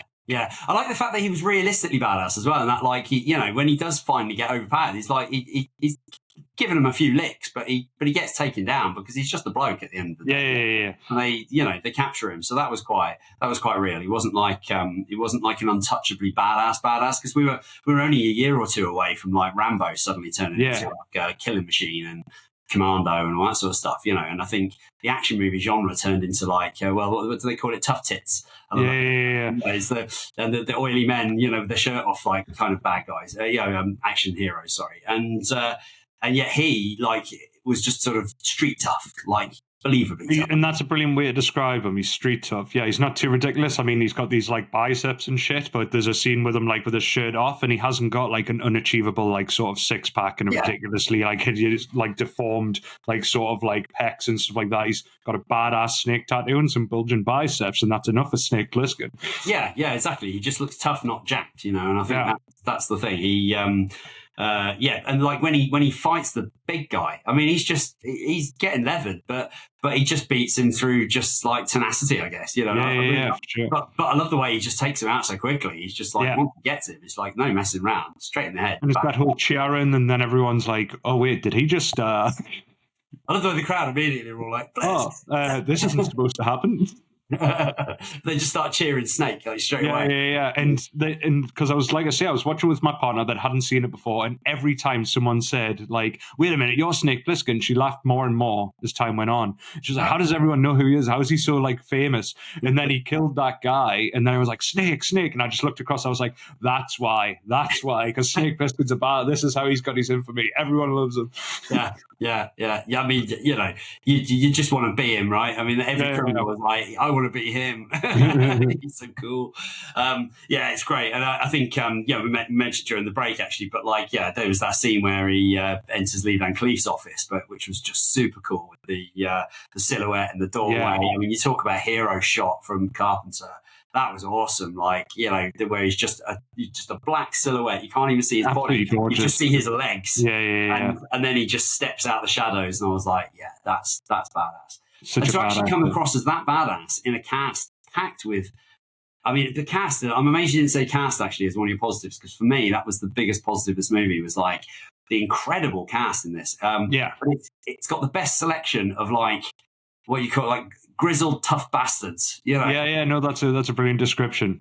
Just, I mean, you've got Tom Atkins, you've got Lee Van Cleef. I mean, Ernst Borgnine, I know he's like hamming it up in this one, but he's done tough. In terms of badass, in terms of amazing shots, on the point that you made, Lee Van Cleef, there's an amazing shot, and you don't get them anymore. And I'm just like, it's a shame. And it's just like, I think it's in the third act when everything's kicking off and like shit's hit the fan. And there's just this long shot of Lee Van Cleef just having a massive draw of a cigarette while on the wall, and then stands on the rail and just smoking a cigarette, looking cool as fuck, just stares out. And I'm like, more shots of that. Like, you never see shots of people just taking a long draw of a cigarette anymore, just staring out and just looking totally cool. Yeah, and but effortlessly, because Lee Van Cleef was just like a hard man, and I think these guys, like that cast, to stand out amongst all them. I thought it was interesting actually, because Lee Van Cleef was known really as like more of an action guy, but he, obviously, he doesn't get to do any action in this one. He's just the administrator almost. Yeah. But still, just oozed cool, I thought. But yeah, great. I thought it was just a really, really good cast. What did you think of Ernst Borgnine and Cabby and that role? Because it's a little manic, but I kind of loved him. Oh, well, no, like, once again, like, you never find out why he's there, but I think he's a very good character because he knows everything. He seemed like from the get-go, he is obsessed with Pliskin. Like a bit too much, a bit clingy, but I love the look of the character. I love the old school hat. I loved I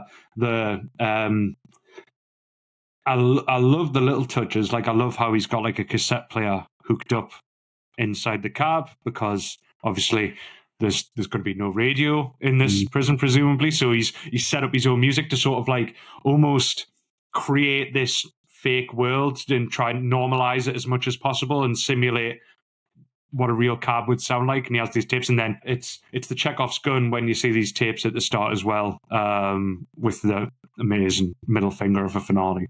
But no, I had a lot of time for him. And I know you hate me doing this time and time again, but once again, they do the exact same with Steve Buscemi in the sequel, in that he's the guy that knows everyone and he's sort of the cabbie of the sequel, and they just recreate the character.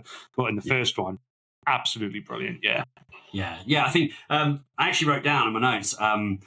In a way, I would say he's possibly the MVP of the movie, because like as much as Pliskin is the main guy, like he saves Pliskin's ass with the Molotov cocktail, which was just such a cool moment. I love the way that they're charging, and he's just chatting away. He does it so flippantly, like this is just another day in the life of. You don't want to go around here, Snake.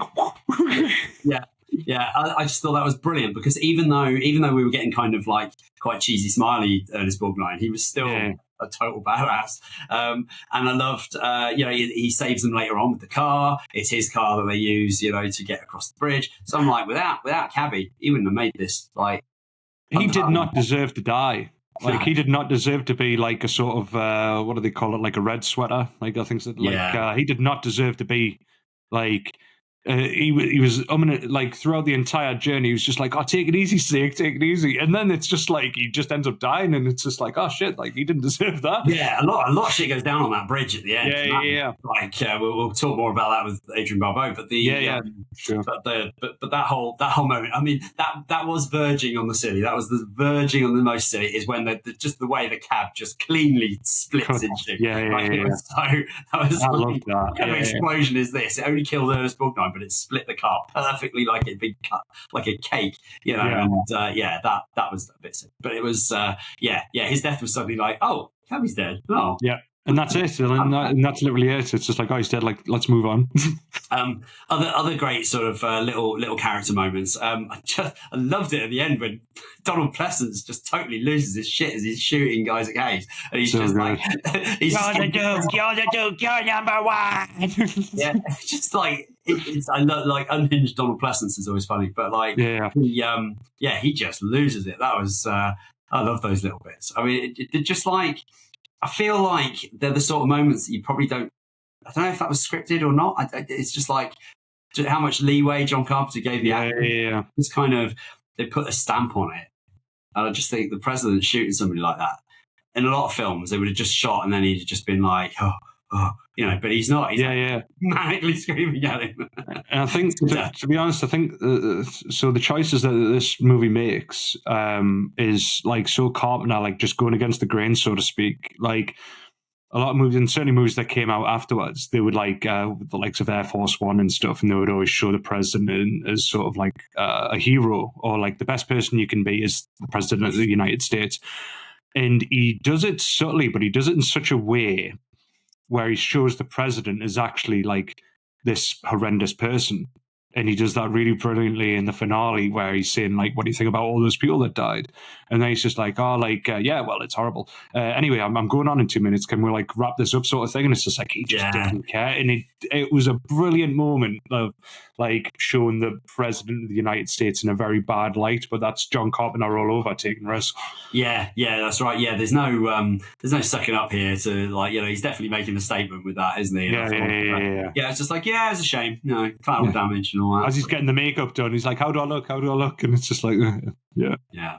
But I thought it's a great, really good cast. So we'll talk more about Adrienne Barbeau. Should we just do favorite lines? So yes, my favourite, the moments here, the moment you've all been waiting for is my favourite line of the movie. And my God, there are so many badass lines in this movie. But for me, this is the antithesis. This is the most badass line in the movie, and it sums up Snake Plissken's like no shit's given attitude like so much.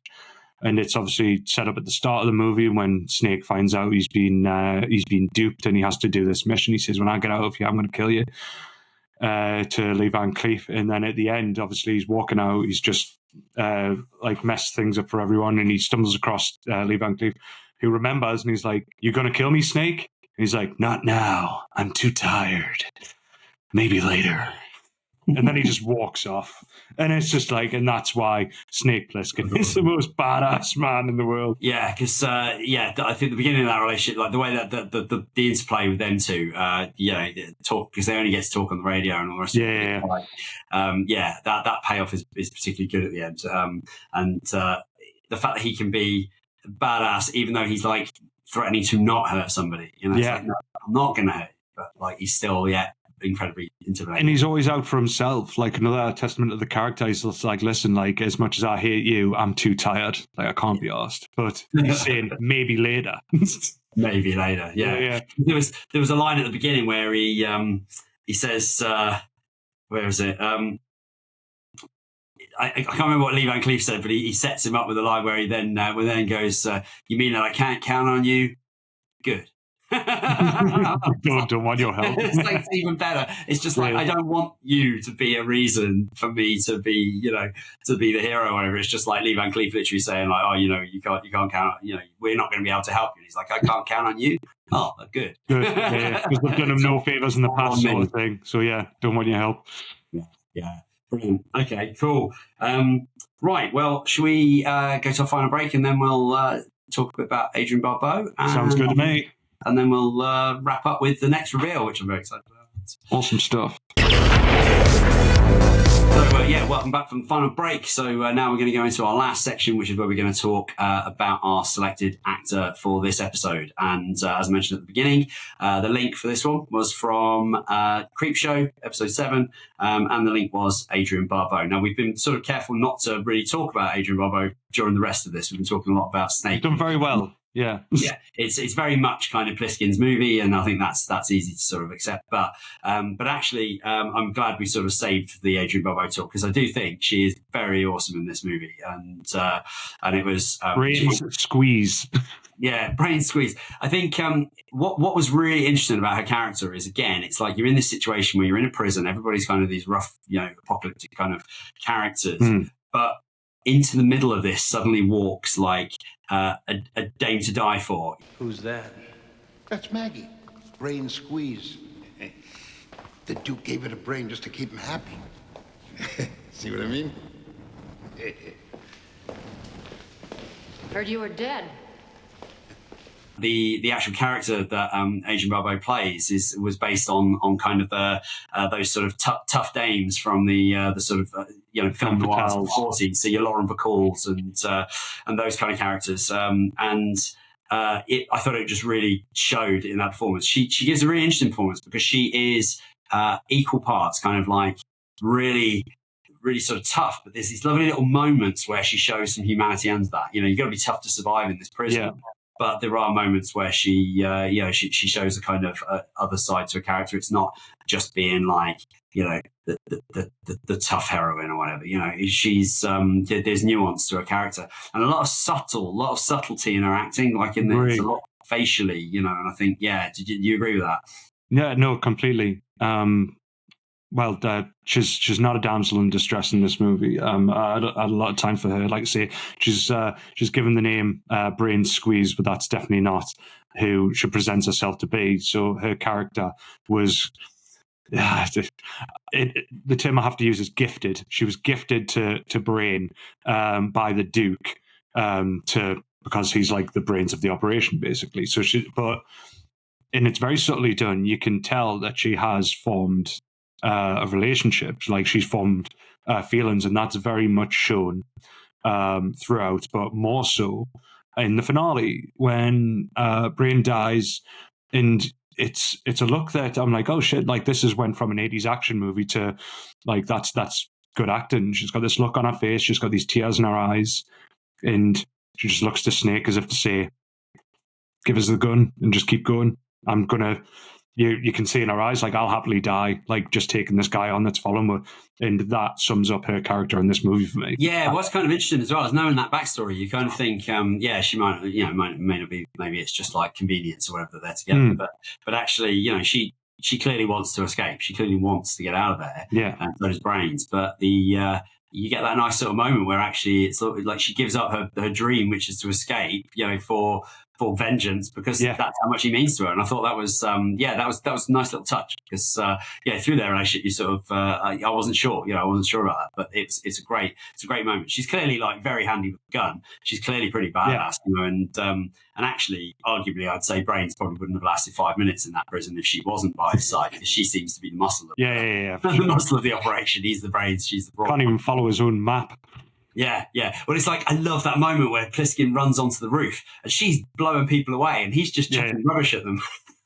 That was awesome. That just summed up their relationship perfectly. She's just capping. Yeah. And he's just lobbing stuff because he hasn't got a gun. And I just thought, she's definitely the tough one of this relationship. There was a funny moment with her, and it's bigging up Snake Plissken once again, but it's when they're leaving the top of the World Trade and they're going down the stairs, and Brain and her are absolutely exhausted going down these stairs, and she's very much over the top going, and Snake Plissken's just like, oh, it's just another day in the life of, and he's got like a really injured leg as well, and Snake's still more fit than them. It's absolutely hilarious. Yeah. It's kind of I like that, because she also shows a little bit of care to Brains as well, because she's just like, slow down, like, that was the nice little moments, but it's funny that like he's just so badass, he's just hopping. I mean, you can tell he's struggling on the leg a bit, but he's like, he's still Snake Plissken. He's Snake Plissken. He's still bounding ahead of them. That happened just for a little sidetrack, but one of my favourite moments in the entire movie is surprise man with crossbow in your engine block. Yeah. That was just amazing. Like, it's like the car won't start, and then they open it, there's a guy with a crossbow. I was like, brilliant. They do have enough time to take the engine block out. The guy just hiding there. That's awesome. Like, you just want to be the guy in the engine block with a crossbow. Like, yeah, for sure. Something else I've got to check for now, and in my car. Bloody hell. But she's like, I thought that that moment is it's quite cool, because you kind of think, oh, she's gonna shoot the Duke, she's gonna get him, and she's really badass at it. But then, fuck me, like, it's brutal when she dies. Like, I'd forgotten completely what happened. Yeah, like I feel like you wouldn't get scenes like that now. Like, if you do get a badass person, it would be like off screen, or it would be like kind of hit or something. But like, so anyone like the Duke's car, when it hits her full on, like, you just see her body flop. Like, he does not slow down at all, just charges right through her. And I thought that was her into the car behind. I mean, it's like, it's a proper like more wow. of that, please. Okay. Don't pull. I don't care how attached we are to a character in a movie. More of that, please. Let's just take them out in the most brutal way possible, please. Yeah. It always makes better because you're like, wow, they didn't deserve that. Or but she didn't move. She was it strengthens the character, and it strengthens that point I was making earlier, like in terms of how she felt about Brain. She didn't move. She stood and shot, and she didn't move. The car was coming right towards her, and not once did she even like flinch. She took that car like head on, literally. Yeah. And I think what was interesting. I mean, she was saying, I was reading this interview thing, and it was saying she didn't see herself as like an action heroine, or as she didn't see herself. Sorry, not so much as that, but as a groundbreaking action heroine. But actually, there was almost no other than Ripley a couple of years before. It wasn't all sort of gun toting. You didn't really usually get women with guns capping pit guy in movies. Sure. That wasn't a thing. So actually, it's easy now. I mean, there's hundreds of films now where women are blowing blokes away, but it's like actually that was quite groundbreaking to have this character who was like assured, confident, wasn't just there. Who was, I mean, let's be honest, incredibly sexy. That outfit is a bit distracting in places, but the actual what do you mean the way but the way she sort of handles the gun and the way she's sort of just popping the blokes off. I mean, like when they rescue the president and she just like pulls the gun out and just bam. Like, it was like Clint Eastwood-esque, the speed she blows these guys away, and there's not a flinch in her face, and you just she was like actually sort of set quite the role model, I think. For sure. Almost every gun-toting heroine after that, you can look back to this one as the first performance, which I suppose that's a pretty cool thing to have on your CV, I guess. No, but like she's always been like, I'm gonna pass it over to you to kick us off, but she is. Aside from the theatrical, like over the top creep show, which is the exception that proves the fact, she has always been such a strong, not just woman, but character in all of her performances, in all of her movies. And she deserves a lot more credit than what she gets. And she's remembered mostly for her work with John Carpenter, but how she didn't get more work is beyond me. Yeah, that was the one thing I couldn't quite get to the bottom of, really, as well, is like why her career kind of dried up. I mean, it's like she was married to Carpenter at the time, so she got that in the fog, and that's understandable, very Hollywood. But I think she was great in both those films. She did have some other kind of big roles, but big-ish roles, but I mean in smaller films. But But kind of that, it was almost like she is a very moment in time. I mean, you compare someone like Sigourney Weaver, who's had this extremely distinguished career, for 40, 50 years. Adrienne Barbeau, almost like, her moment, she's continually acted, but her kind of moment in the sun, her IMDb, it's The Fog, it's this, it's funny. I don't quite know what happened there, but I think what I would say about her is she is exactly the opposite of kind of what you expect usually from the time with the way they treated women. A lot of women were eye candy. What was it you call them? Something lamps. Like they're just sexy lamps. Sexy lamps. So it's just like they're just there to be sexy and nothing else. She never is in any of her roles that I've seen her in, other than one which I'll mention in a bit. But that was the joke, I guess. But the thing is, she is sexy, but she is also really cool and badass in her own character in Escape from New York. She's not just there to just be the sexy woman in the background, Absolutely. And obviously she doesn't end up with Snake, so she's not the love interest. It's interesting that they put her in, because she's really the only big like female role in the film. There's the girl who gets dragged onto the ground, but she's in it for 2 minutes. So she has a lot to carry on her shoulders there as being the only female character, and yet she doesn't come across as kind of just a one-note female character. No, it's almost like the name is very much by the end an ironic title, calling her the Squeeze. It's very much an ironic title because she is anything but by the end.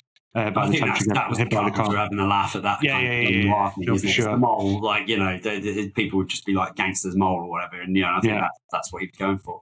But you look at like her different performances as well. She's very like, she never was just like one thing. She's in every film I've seen her in, which isn't admittedly loads, but she's expressed like different sides of just general female personality or personality in general. But you look at Creep Show, that's a really good comedic, Yeah. awful performance. I mean, she's awful, but not I don't mean the performance. I mean, she's awful as a character.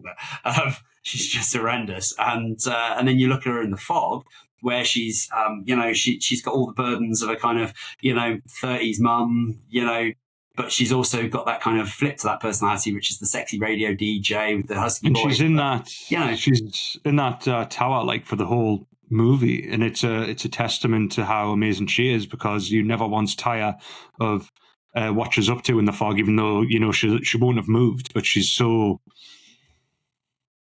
hypnotizing in terms of like you just gravitate towards her in a scene. She's got so much about her, and that's not just that's not me being shallow and just talking about her looks either. It's very much like how she conducts herself. Like I think she find her enchanting. Yeah, she uses her femininity in a way that fine, because she's like with the Fog, in a way it's like the voice, she uses a voice a lot, but like using a radio DJ voice, that kind of almost like sultry DJ voice. Yeah. But it was very believable because like you would listen to that, and I think you can understand why she goes for that sort of tone, and at the same time it's kind of Lauren Bacall-esque, and then in this she's really, like say, so much range. She had so much range, and like, not to repeat myself, but once again, like it baffles me why she didn't do more. Yeah, and I think of all her performances, The Fog is probably my favorite. I love that film.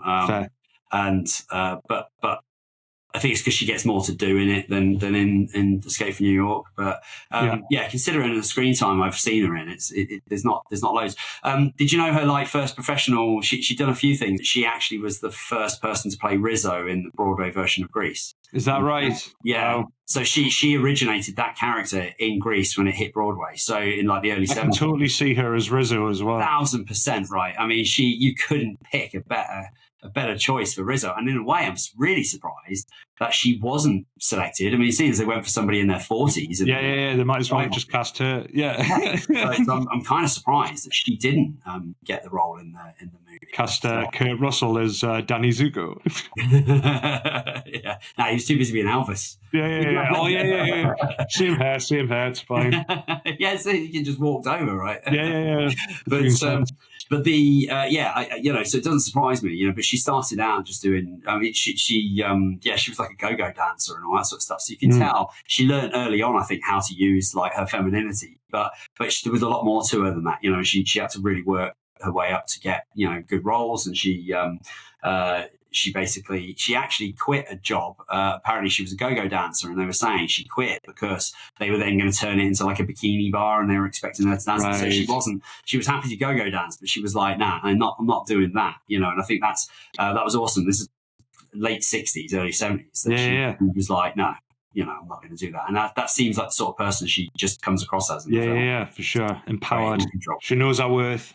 Yeah, exactly, and I think that just comes through in those like really strong characters she plays. But I was saying the only film that I did remember really like seeing her in, but it was years before I realised it was her because I'd seen it a lot as a kid. But she's one of the two sexy racers in Cannonball Run. Right. And I haven't put two and two together, but apparently it's her least favourite role. She basically just said, all I had to do was like, She was the sexy lamp in that movie. Yeah, because like her entire gag, the entire gag of the movie is like, they put the police off by just like, unzipping their tops or whatever. So it's like the fact that she played that role, it was kind of surprised me. And I think actually she didn't like that role. So I'm not surprised. I wonder why she took that. But paycheck, I suppose. I was never big on Cannonball Run. Like Death Race was more my vibe, the original one, as opposed to Cannonball Run. But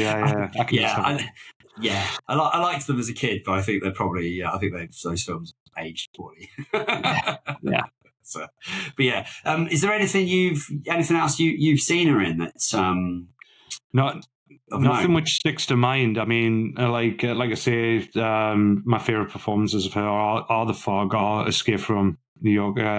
But like outside of Carpenter, man, I thought she was brilliant in Creepshow. Like I say, for anyone that hasn't heard it, go back and listen to our previous episode where we touch on like how over the top everyone acts in that movie, but on purpose. They're almost like caricatures.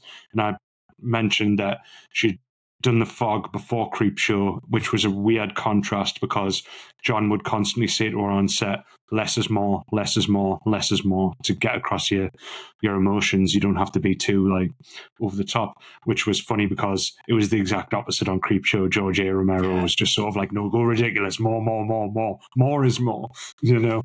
Yeah, and I haven't, because her key role, I'd never heard of this show.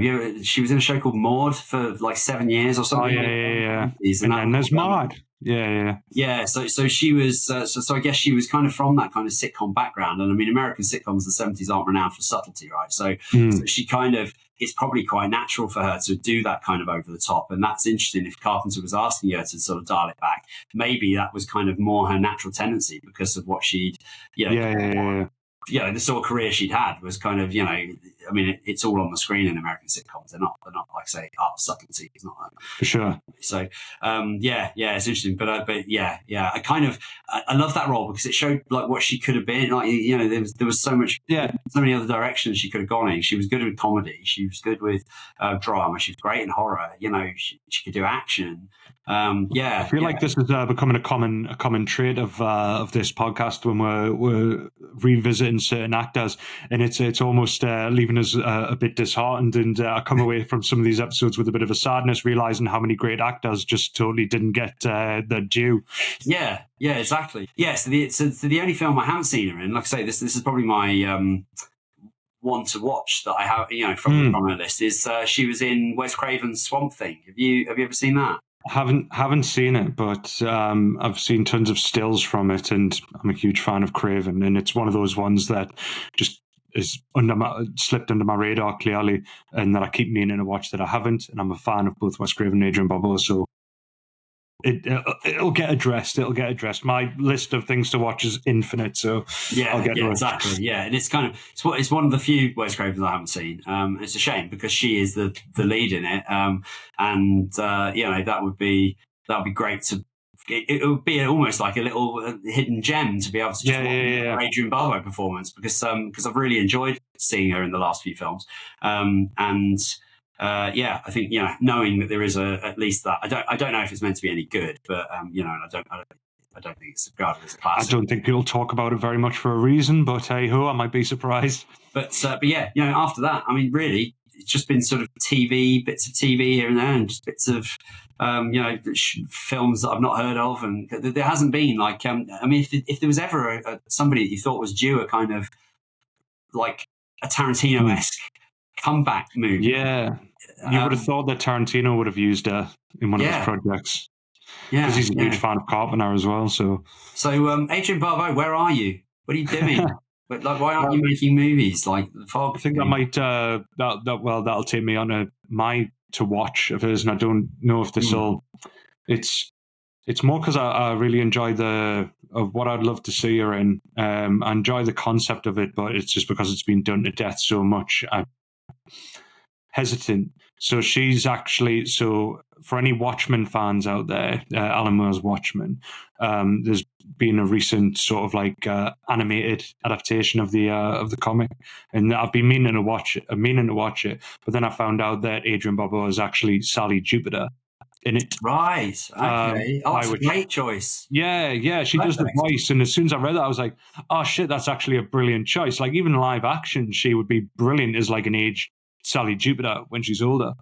Again, actually, in Zack Snyder's, she'd have made a brilliant in a kind of what if world. That would be a great bit of casting. Yeah, I for that reason, as soon as I saw that, I was like, oh yeah, that's like a really that's an absolutely brilliant choice. The problem with it is, I'm a huge fan of the comic. For the finale's different, but I actually thoroughly enjoyed Zack Snyder's movie as well.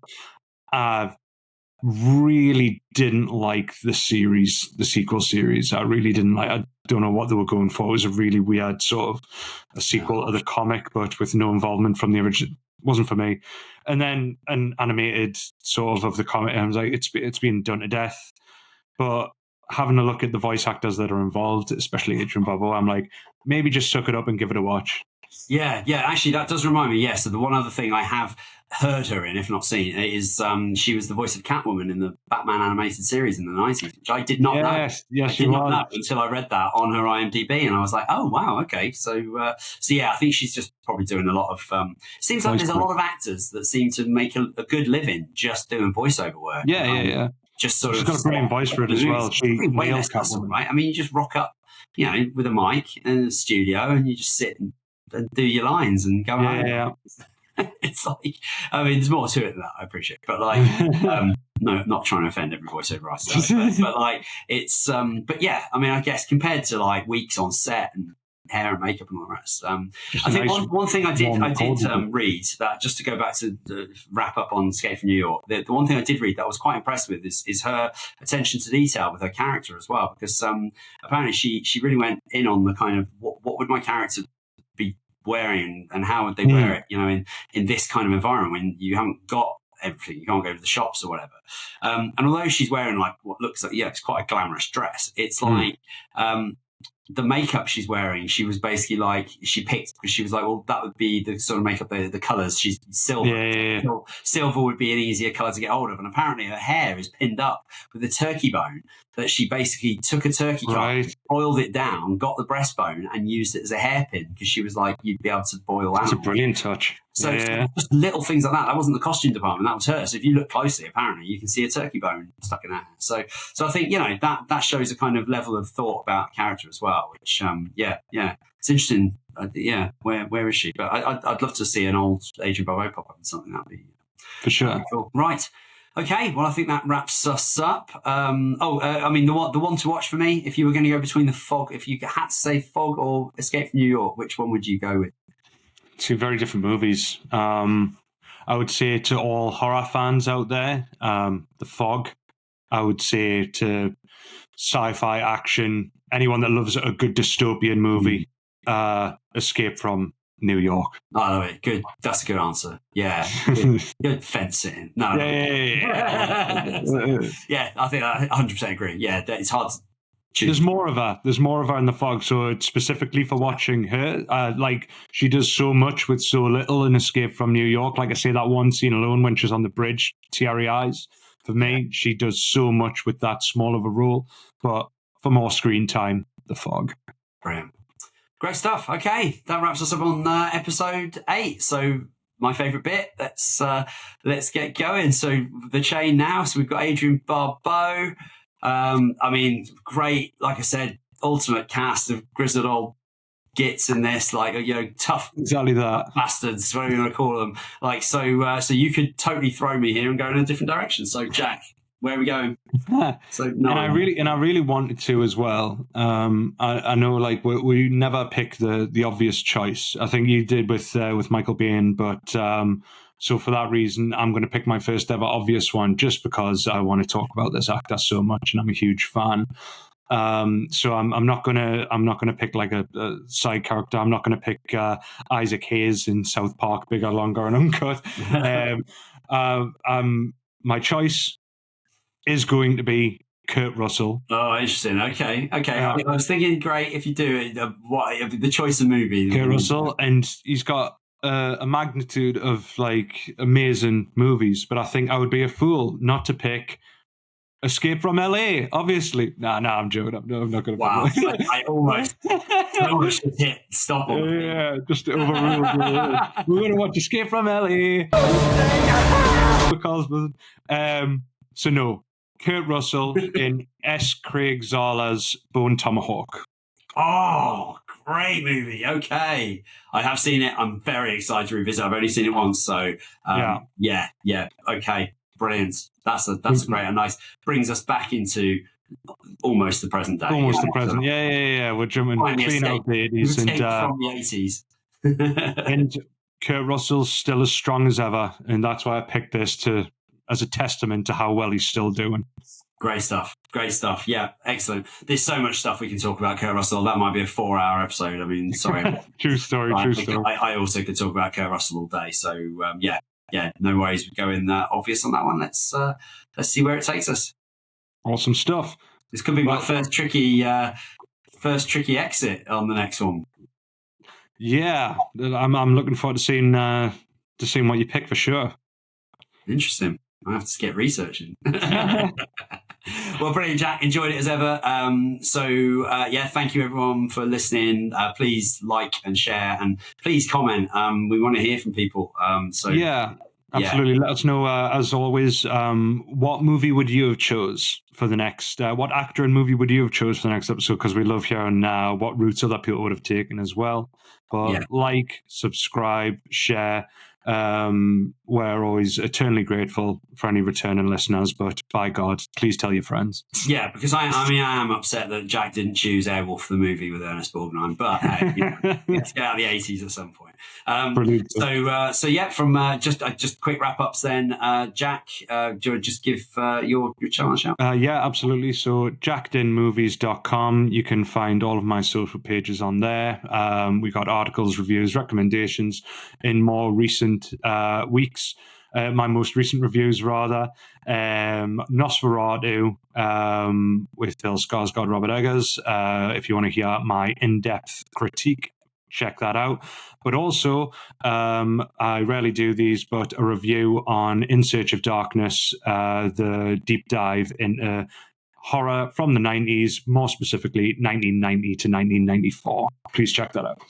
Cool. And I finally, after months of saying it, finally have released Off Grid, my second short film, which is now available to watch on my Dark Matters YouTube channel. Please check that out. There'll be a link in the show notes and links to Jack's channel as well. Launch has gone well-ish, but we need more comments. People are loving it, but comments drive that algorithm. And but we've cleared over 1,000 views in the first couple of weeks. So it's going well. But I'm very pleased with the reaction it's been getting. So please check that out. Everyone, thank you for listening, and we'll see you on the next link. Always a pleasure. See you on link number 9.